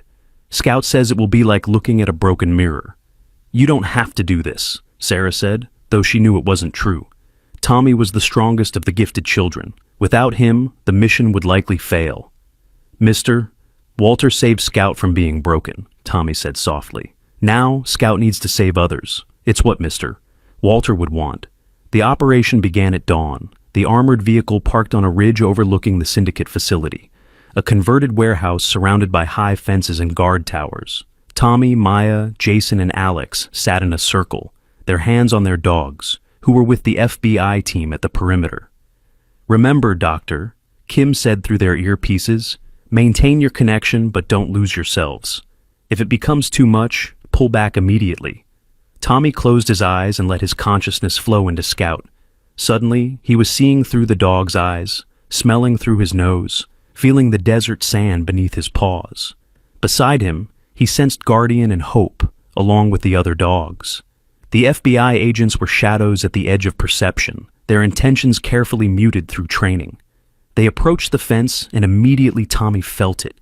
The broken children inside. Their pain hit him like a physical blow, children forced to connect with animals through torture and fear. The connections were wrong, jagged, like forcing puzzle pieces together that didn't fit. "Focus," he heard Dr. Kim say, but her voice was distant, unimportant. Scout led the team through a gap in the fence that the children's enhanced senses had detected. They moved through the shadows, approaching the main building. Inside, Tommy could feel 3 child sentries, their awareness stretching out like radar. This was the critical moment. Tommy let go of his human thoughts entirely, becoming pure instinct and sensation. Scout moved forward, not as a dog on a mission, but as a shadow without purpose, a movement without meaning. They passed right by the first sentry, a girl no older than 8, whose connection to a maltreated raven was so painful, Tommy wanted to scream. But he held on to the emptiness, letting Scout's trained body carry them forward. The FBI team followed, guided by the dogs to avoid detection. They reached the main holding area, where 24 children were kept in cells, each with an animal that had been forced into connection with them through cruel conditioning. "Now," came the command, and the FBI team moved. But as they did, alarms began blaring. One of the sentries had detected them at the last moment. What followed was chaos, but controlled chaos. The syndicate guards rushed to respond, but Scout and the other dogs were already moving, not to attack, but to confuse. They knocked over equipment, triggered false alarms in other sections, created a maze of misdirection that left the guards stumbling over each other. Meanwhile, the FBI team reached the children. What they found was heartbreaking. Kids ranging from 4 to 14, all showing signs of abuse, all connected to animals that were equally traumatized. Through Scout's eyes, Tommy saw a boy his own age, connected to a wolf pup. The connection between them was strong, but wrong, held together by shared fear rather than trust. Without thinking, Tommy reached out through Scout, touching that broken connection with his own. The boy's eyes widened as he felt Tommy's presence. For a moment, the 2 children existed in a space beyond physical reality, their consciousness meeting through their animal connections. "It doesn't have to hurt," Tommy whispered through the link. "The connection can be beautiful. Let me show you." He shared his memories with Scout, the trust, the love, the protection without pain. The boy began to cry, and slowly, carefully, his connection with the wolf pup began to reshape itself, the jagged edges smoothing out. One by one, Tommy and the other Phoenix children reached out to the captive kids, showing them that the gift they'd been tortured to develop could be something wonderful instead of terrible. The facility was secured within an hour. 23 children were rescued, along with their animals. The syndicate members were arrested, and documents found at the site revealed the locations of 6 more facilities. But the real victory came later, as the rescued children were brought to Phoenix. Tommy watched as they stepped off the transport buses, clutching their animals, eyes wide with fear and hope. A girl named Lily, connected to a fox, approached Tommy hesitantly. "Is it true?" she asked. "Can the connection really not hurt?" Tommy took her hand and placed it on Scout's head. The big German shepherd, who normally only responded to Tommy, gently licked the girl's fingers. Through that simple touch, Lily felt what a true connection could be. Not chains of pain, but bonds of love. "It's true," Tommy said, "and we're going to teach you." Over the following months, Phoenix transformed from a research facility into a rehabilitation center. The rescued children slowly healed, their broken connections mending under the guidance of Tommy and the others. It was discovered that Tommy had a unique ability even among the gifted. He could help repair damaged human-animal bonds, acting as a bridge between broken connections. But the syndicate didn't give up easily. After losing 3 facilities to raids, they changed tactics. Instead of trying to kidnap Phoenix children, they began a propaganda campaign, releasing edited footage that made the children look dangerous, uncontrolled. "They're creating super soldiers," one news commentator claimed. "Children who can control animals, who can invade your thoughts through your pets. Is this the future we want?" Protests at Phoenix grew larger and more aggressive. Some parents pulled their children from the program, afraid of the backlash. Funding was threatened as politicians distanced themselves from the controversial project. It was Tommy who proposed the solution. "We need to show them who we really are," he said at a facility meeting. "Not in secret, not through leaked footage, but openly." Colonel Harrison was skeptical. "That could backfire. If people see what you can really do, they'll see that we're not weapons," Tommy interrupted. "We're healers." The Phoenix Open House was announced for a Saturday in September, exactly 1 year after Scout, Guardian, and Hope had appeared at the Miller's fence. Despite security concerns, the facility opened its doors to the public. Thousands came. Some were curious, some hostile, some desperate for help. Tommy and the other children didn't perform tricks or demonstrations of power. Instead, they did something simple. They helped. Maya sat with veterans suffering from PTSD, her golden retriever helping them find calm in a way no medication could. Jason worked with families whose children had autism, showing them how animals could provide bridges to communication. Alex helped reunite lost pets with their owners, his dog's tracking abilities amplified by their connection. And Tommy, with Scout, Guardian, and Hope, worked with the most difficult cases. Children who had been told they were broken, different, wrong. Children who heard voices, who felt things others didn't, who connected with animals in ways that scared their parents.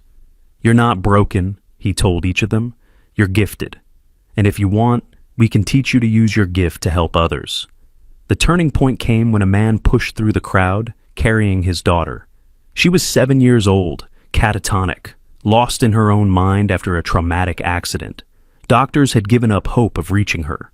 "Please," the man begged, tears streaming down his face. "They say you can perform miracles. Please help my little girl." Tommy looked at the child, then at Scout.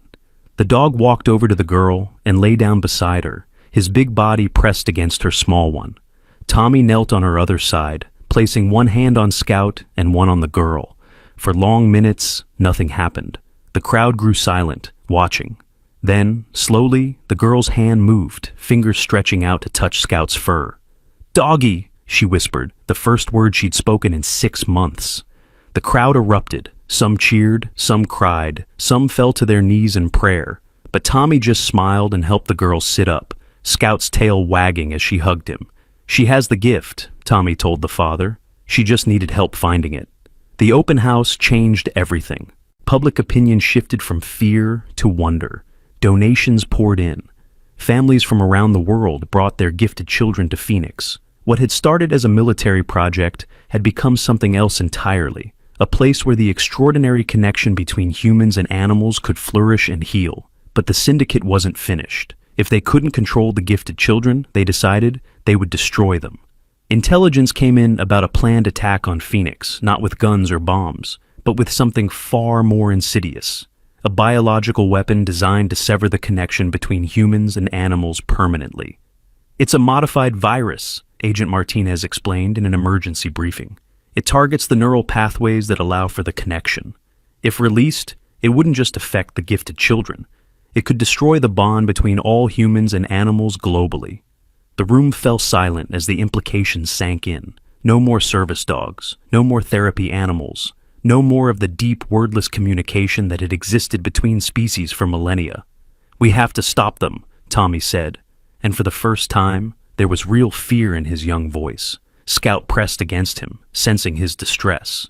The intelligence indicated the virus would be released at multiple locations simultaneously in 3 days. The syndicate's remaining facilities had gone dark, impossible to locate through conventional means. "We need to find them," Director Stone said. "All of them at once, or this is over." Tommy stood up, and the other Phoenix children joined him. "We can find them," he said. "All of us together, with all our animals, we can search the entire country. But we'll need help." What followed was the largest coordinated effort in Phoenix's history. Every gifted child, every connected animal, joined their consciousness in what Dr.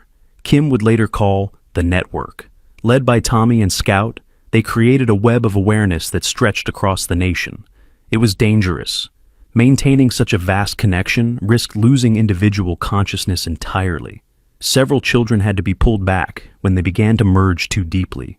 But slowly, they began to sense the dark spots, places where animals were afraid, where the natural connection was being deliberately severed.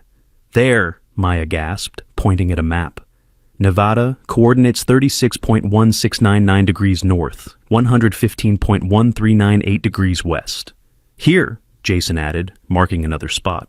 "Underground facility in Montana." One by one, they identified 17 syndicate locations.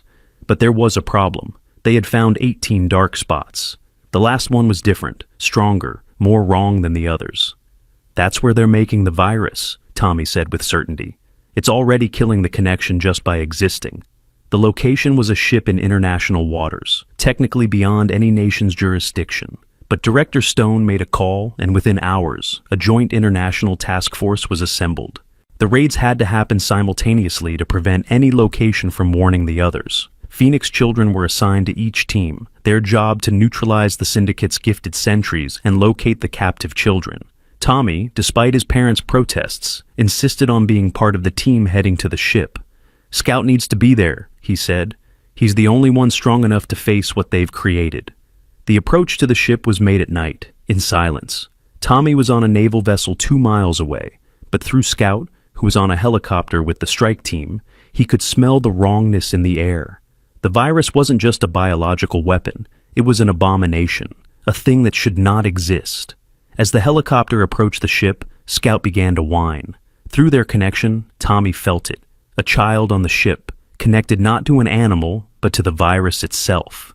The syndicate had created their ultimate weapon, a gifted child whose ability had been twisted to control disease rather than animals. "Abort!" Tommy shouted, but it was too late.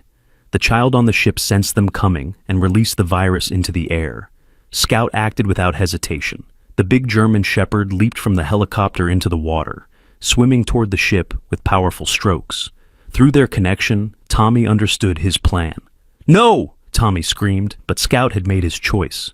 The dog reached the ship and found his way aboard.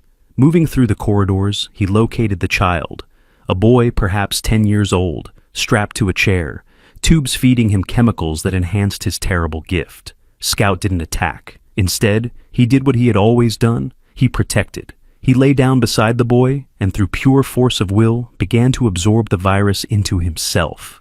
Tommy felt it happening, felt Scout's magnificent spirit fighting against the infection that tried to sever their bond. The pain was excruciating, but Scout held on, drawing more and more of the virus away from the boy and into his own body. "Help him!" Tommy cried out to the other Phoenix children. "All of you, help him!" Across the country, every gifted child and their animal joined their strength to Scouts. Through the network, they sent their power, their love, their determination. Guardian and Hope howled in unison, their voices carrying across miles to their packmate. On the ship, the boy connected to the virus began to cry. He felt Scout's sacrifice, felt the dog taking his burden, and something in him broke. Not his spirit, but the chains the syndicate had wrapped around it. "I'm sorry," the boy whispered, reaching out to touch Scout. "I'm so sorry." In that moment of contact, something extraordinary happened. The virus designed to destroy connections was transformed. Instead of severing bonds, it began to strengthen them. The boy's twisted gift, touched by Scout's pure sacrifice, reversed itself. The strike team found them like that, the boy free from his restraints, holding Scout's massive head in his lap, both of them glowing with a soft light that science couldn't explain. Scout survived, though he was forever changed. His fur, once dark, now had streaks of silver that seemed to shift and move. His eyes held depths that hadn't been there before. And his connection to Tommy had evolved into something beyond what anyone had experienced. They could truly share consciousness now, not just sensations and emotions, but complete thoughts and memories. When Tommy looked through Scout's eyes, he saw colors humans couldn't perceive. When Scout used Tommy's hands, he could perform tasks no dog could manage. The boy from the ship, whose name was Marcus, was brought to Phoenix. His gift, transformed by Scout's sacrifice, now allowed him to heal the connections that had been damaged by trauma or illness. Working with Tommy, they could repair bonds that everyone thought were permanently broken. The syndicate's leadership was captured in the raids, their organization dismantled. The rescued children, over 100 in total, were brought to Phoenix or similar facilities that were being established worldwide. 6 months later, Phoenix held another open house, but this time it was different. It wasn't just a demonstration, it was a graduation. The first class of Phoenix children were ready to go out into the world, to use their gifts to help others. Tommy stood before the assembled crowd, Scout on one side, Guardian and Hope on the other. He was 6 years old now, but his eyes held wisdom far beyond his years. "A year and a half ago," he began, his young voice carrying clearly, "3 dogs came to my family's fence. They were hurt, scared, and looking for help. But they weren't just looking for any help. They were looking for us, because sometimes the universe knows what we need before we do." He looked at his parents in the crowd, their faces shining with pride and tears. "Mr. Walter Hayes knew something special was coming. He prepared Scout, Guardian, and Hope to find me, to protect me, to teach me. But he didn't know that, by saving me, they would save so many others." Tommy gestured to the Phoenix children around him, each with their animal companion. "We're not weapons. We're not miracles. We're not freaks or chosen ones. We're just kids who learned to listen to what animals have been trying to tell us all along. That love doesn't need words, that protection doesn't need violence, and that connection doesn't need explanation." He paused, looking directly at the cameras broadcasting the event worldwide. "There are more children out there like us. Children who think they're broken because they feel too much, hear too much, know too much. You're not broken, you're gifted, and if you need us, we'll find you, because that's what we do now. We find the lost, heal the broken, and protect the innocent." Scout barked once, a sound that was immediately echoed by every dog at Phoenix, then by dogs in the crowd, then by dogs watching on screens around the world. It was a call, a promise, a declaration that the bond between humans and animals would never be broken. "Some people ask me if I can really talk to dogs," Tommy continued. "The truth is, we all can. We just forgot how to listen. Scout, Guardian, and Hope reminded me how. And now, we're going to remind the world." As Tommy finished speaking, something extraordinary happened. Every animal at Phoenix, dogs, cats, birds, even the horses in the stables, turned toward him and bowed. Not a trained trick, but a genuine gesture of respect for the boy who had become their voice. The crowd erupted in applause, but Tommy wasn't finished. He raised his hand for silence. "There's one more thing," he said. "Mr. Walter left us a message through Scout. He wanted me to share it when the time was right." Tommy closed his eyes, and when he spoke again, his voice carried an echo of something else, as if Scout was speaking through him. "The bond between human and animal is sacred. It existed before language, before civilization, before we forgot that we are all connected. The gift some children have isn't new. It's ancient, remembered. Guard it, nurture it, share it.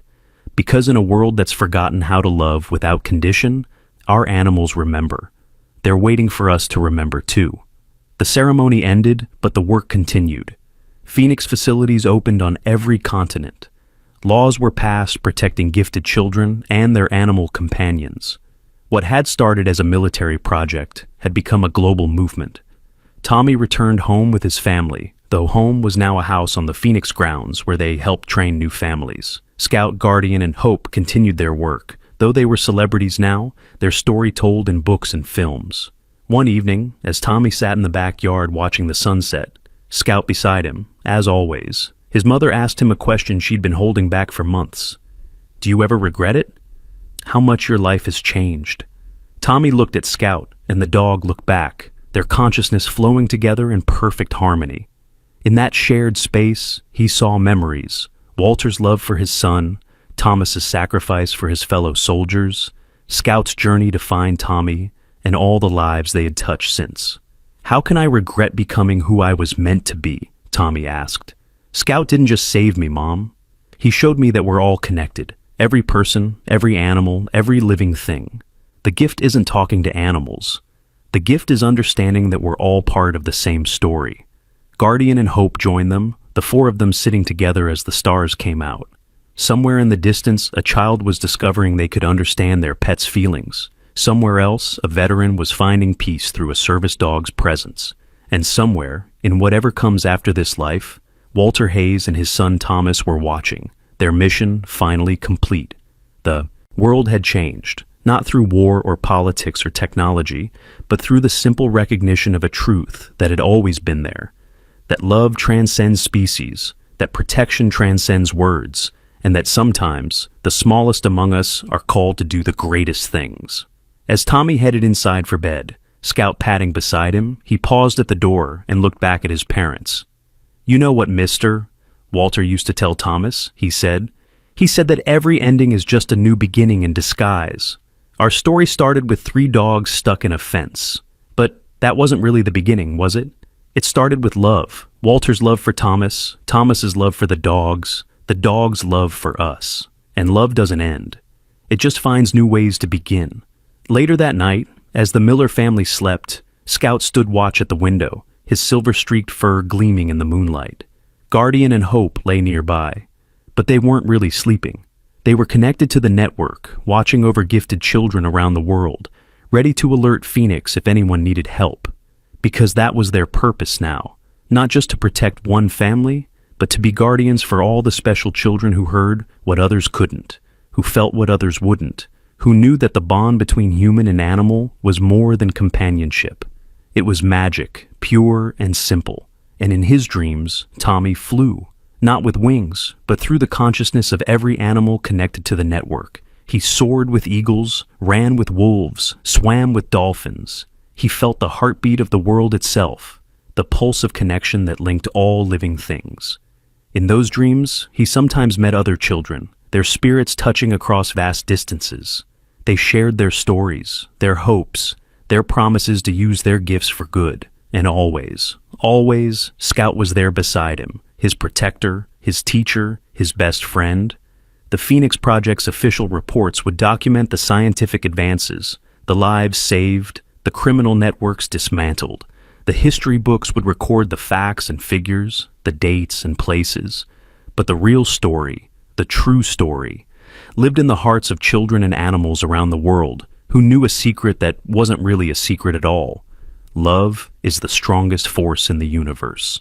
It can cross any boundary, heal any wound, and connect any 2 souls who are brave enough to trust in it. Tommy had been 5 years old when 3 German shepherds appeared at his fence. He was 6 when he helped save the world from those who would exploit the human-animal bond. By 7, he had helped establish a global network of gifted children and animals. But if you asked him what his greatest accomplishment was, he would smile and hug Scout, Guardian, and Hope, and say simply, "I learned to listen." And in that listening, in that connection, in that pure and perfect bond between a boy and his dogs, lay the hope for a future where humans and animals would walk side by side, partners in the great adventure of life, protectors of each other, and the world they shared. The story that began with 3 dogs stuck in a fence had become legend. But for Tommy and Scout, for all the Phoenix children and their animals, it was just the beginning. Because every day brought new children discovering their gifts, new animals finding their humans, new connections forming that would change the world in ways no one could imagine. As the sun rose on a new day at Phoenix, Tommy stood with Scout on the hill overlooking the facility. Below them, children played with their animal companions, learning, growing, becoming who they were meant to be. "We did it, Scout," Tommy said softly. "We showed them that different isn't wrong. That connection isn't weakness. That love doesn't need words." Scout leaned against him, his tail wagging slowly, and through their bond came a feeling of pure contentment.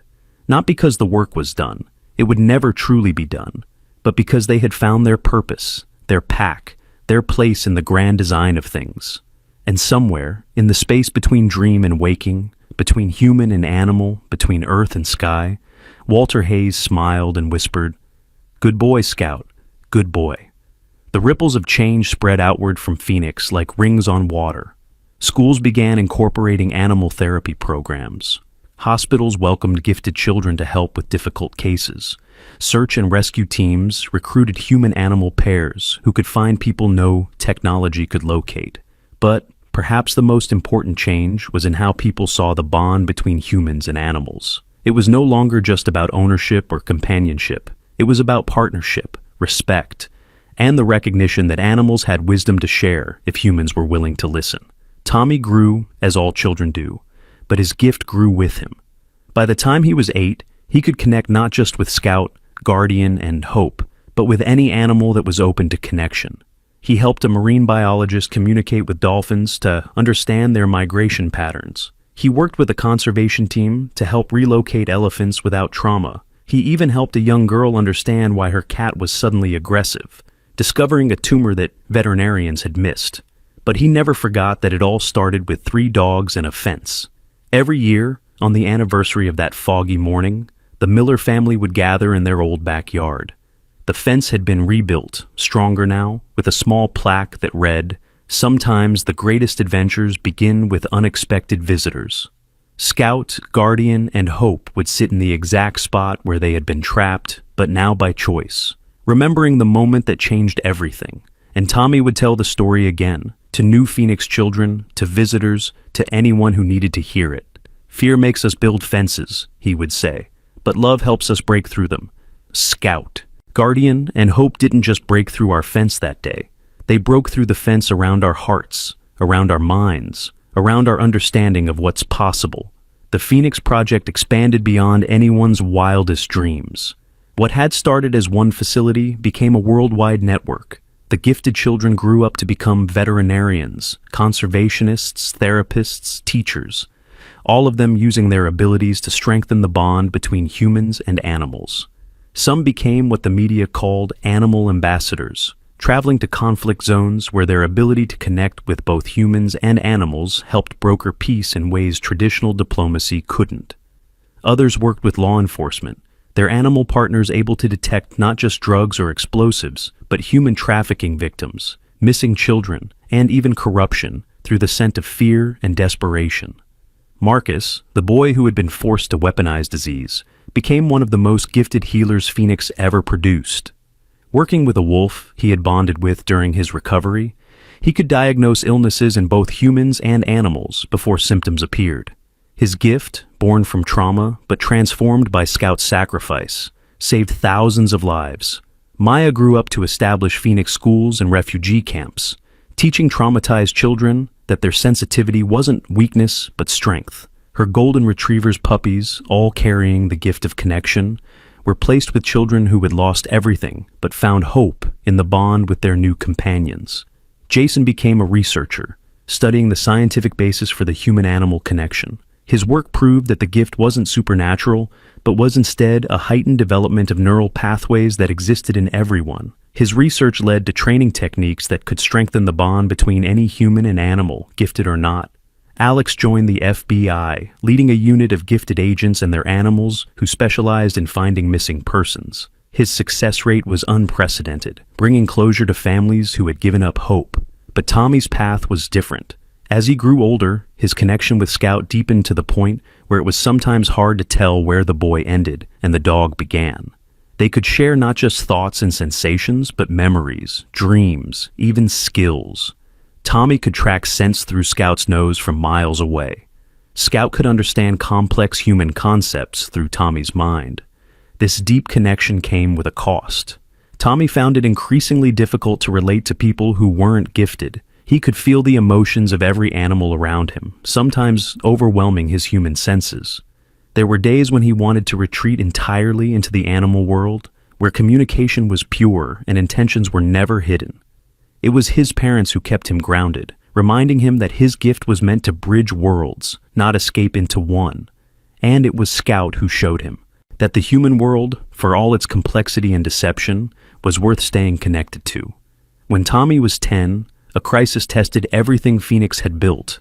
A new disease appeared, one that seemed to target the neural pathways that allowed for human-animal connection. Gifted children began losing their abilities. Animals became confused and aggressive, unable to understand their human partners.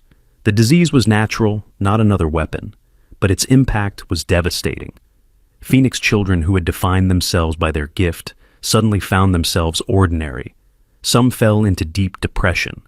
Others lashed out in anger. The animals, equally affected, began to withdraw from human contact. Tommy was one of the last to be affected, his connection with Scout so strong that it resisted the disease longer than others. But eventually, even he began to feel it, a growing distance between him and Scout, like a radio signal fading into static. The night Tommy realized he could no longer hear Scout's thoughts was the darkest of his life. He sat in his room, Scout beside him, both of them trying desperately to reach across the growing void between them. "I'm losing him?" Tommy sobbed to his parents. "I'm losing all of them." But Sarah, wise in the way only mothers can be, knelt beside her son and said something that changed everything. "You're not losing them. You're just learning to love them in a new way." She was right. As the disease ran its course, the Phoenix children discovered something remarkable. The connection hadn't disappeared. It had simply changed. Without the ability to directly share thoughts and sensations, they had to work harder to understand their animals. They had to observe more carefully, love more deliberately, trust more completely. And in that effort, they discovered that the true gift had never been the telepathic connection. It had been the willingness to bridge the gap between species, to see animals as partners rather than possessions, to recognize that communication didn't require words or even thoughts, just attention, respect, and love. Tommy and Scout learned to work together in new ways. Without their mental link, they developed a language of gestures, sounds, and expressions that was uniquely theirs. Other Phoenix children did the same, each pair creating their own form of communication that was perhaps less magical, but no less meaningful. When a cure for the disease was finally found 6 months later, many of the children chose not to take it immediately. They had learned something valuable in the silence, that the bond between human and animal didn't depend on special abilities. It depended on choice, on choosing every day to see, to understand, to care. Tommy did eventually take the cure, and his connection with Scout returned, stronger than ever for having been tested. But he never forgot the lesson of those 6 months, that love doesn't need magic to be magical. As Tommy entered his teenage years, he became a teacher at Phoenix, helping new generations of gifted children understand their abilities. But more importantly, he taught them that the gift was just a tool. What mattered was how they used it. The connection isn't what makes us special, he would tell his students. What makes us special is what we do with the connection. Scout didn't save me because he could read my thoughts. He saved me because he chose to love me, to protect me, to stay with me no matter what. That's the real gift, the choice to love across difference. Scout, now showing silver around his muzzle that had nothing to do with his transformation on the ship, would lie at Tommy's feet during these lessons, his presence a reminder of how far they had come. Guardian and Hope, equally aged but still strong, would often join them, the 3 dogs a living testament to the power of loyalty and love. One day, a new student arrived at Phoenix, a girl named Emily, who had been found living with a pack of wolves, completely feral, unable to speak human language, but fluent in the complex communications of her pack. The authorities didn't know what to do with her. Phoenix was her last hope. Tommy and Scout met her in a special enclosure where her wolf family had been temporarily housed. Emily cowered in the corner, snarling at anyone who approached. The wolves formed a protective circle around her, their eyes challenging any human to come closer. But Scout didn't approach as a human would. He approached as a dog, then as something more primal, more wolf than dog. Tommy, sharing his consciousness, felt Scout reach back through genetic memory to the time before domestication, when dogs and wolves were one. Scout spoke to the wolves in their own language, not words, not even thoughts, but something deeper. He told them of his pack, of Tommy, of how humans and animals could be family. The wolves listened, considered, and slowly, carefully allowed Scout to approach Emily. What happened next became legend at Phoenix. Scout lay down beside Emily, not touching her, just being present. Tommy, through their connection, began to hum. Not a human song, but the deep rhythmic sound of a wolf's contentment. Emily's eyes widened. Slowly she reached out and touched Scout's fur. In that touch, she felt something she had never experienced. The possibility of being both wolf and human, wild and civilized, herself, and part of something larger. It would take months of patient work, but Emily eventually learned to walk in both worlds, teaching Phoenix things about animal communication that even Tommy hadn't known. As the years passed, the story of Tommy and Scout spread beyond Phoenix, beyond the gifted children, becoming a tale told to ordinary kids around the world. It reminded them that every person has the capacity to connect with animals, that every pet is a potential partner in adventure, that magic exists in the everyday moment when a child and an animal choose to trust each other. Scientists studied the Phoenix children, trying to understand the biological basis for their abilities. They found enhanced neural pathways, increased production of certain neurotransmitters, heightened activity in areas of the brain associated with empathy and nonverbal communication. But none of their findings could fully explain the magic of what happened when a gifted child and their animal truly connected. Tommy, now a young man, was often asked to explain it to scientific conferences, government committees, and curious crowds. His answer was always the same. You're looking for complexity where there's only simplicity. The connection isn't about special brain structures or evolved abilities. It's about remembering what we forgot when we decided we were separate from nature. Animals never forgot. They've been waiting for us to remember. Some of us, the gifted ones, just remembered a little sooner. But everyone can remember if they're willing to listen. Scout, Guardian, and Hope grew old together, their muzzles white, their steps slower, but their spirits undiminished. They had become more than just dogs. They were living symbols of the bridge between worlds, ambassadors of the possible, teachers of the wordless language of love. When Scout's time finally came, Tommy was 22, a full adult, but still the boy who had found 3 dogs in a fence. Scout was lying in the sun in the backyard of the Miller home, Guardian and Hope beside him, Tommy's hand on his great head. "It's okay," Tommy whispered, tears streaming down his face. "You've done your job. You've done so much more than your job." Through their connection, Scout shared his final gift. Not words, not thoughts, but a feeling of complete peace, of mission accomplished, of love that transcended physical form. He showed Tommy every moment of their journey together, from that first morning at the fence to this last afternoon in the sun. And then, with a final wag of his tail and a look of pure love in those amber eyes, Scout crossed the bridge that all dogs must eventually cross, going ahead to wait for his boy on the other side. The world mourned with Tommy. Messages poured in from every Phoenix facility, from every child Scout had helped, from every life he had touched. Guardian and Hope stayed close to Tommy in his grief, their own sorrow mixed with the dignity of dogs who understand that death is just another part of the journey. But Scout's legacy lived on. The Phoenix Project had grown into a global movement that had fundamentally changed how humanity saw its relationship with animals. Laws had been passed protecting animal rights. Conservation efforts had been revolutionized by gifted children who could communicate with endangered species. The bond between humans and animals was no longer seen as ownership, but as partnership. Tommy continued the work, now with Guardian and Hope and a young German Shepherd puppy that had appeared at Phoenix the day after Scout's passing.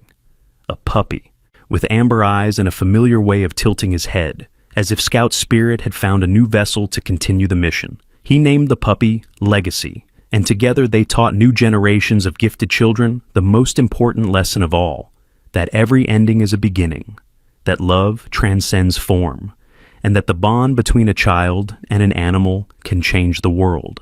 Years later, when Tommy was asked to write the official history of the Phoenix Project, he began it with these words. Once upon a time, 3 German shepherds got stuck in a fence. A 5-year-old boy found them. What happened next proved that miracles aren't always grand gestures from above. Sometimes they come with 4 paws, wet noses, and hearts that know how to love without condition. This is the story of how 3 dogs saved not just one boy, but showed humanity how to save itself, by remembering that we are all connected, all family, all part of the same beautiful, complex, miraculous web of life.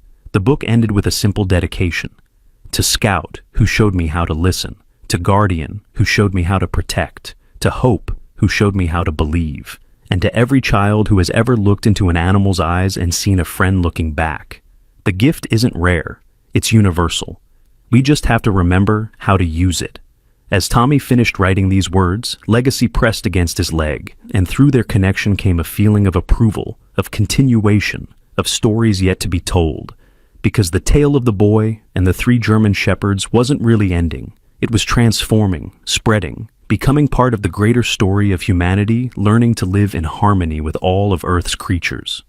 And somewhere, in whatever realm good dogs go to when their earthly work is done, Scout wagged his tail and knew that his mission, protecting the boy, teaching the world, bridging the gap between species, would continue forever, carried forward by every child who learned to listen, every animal who chose to trust, and every moment when love transcended the boundaries that seemed to separate us.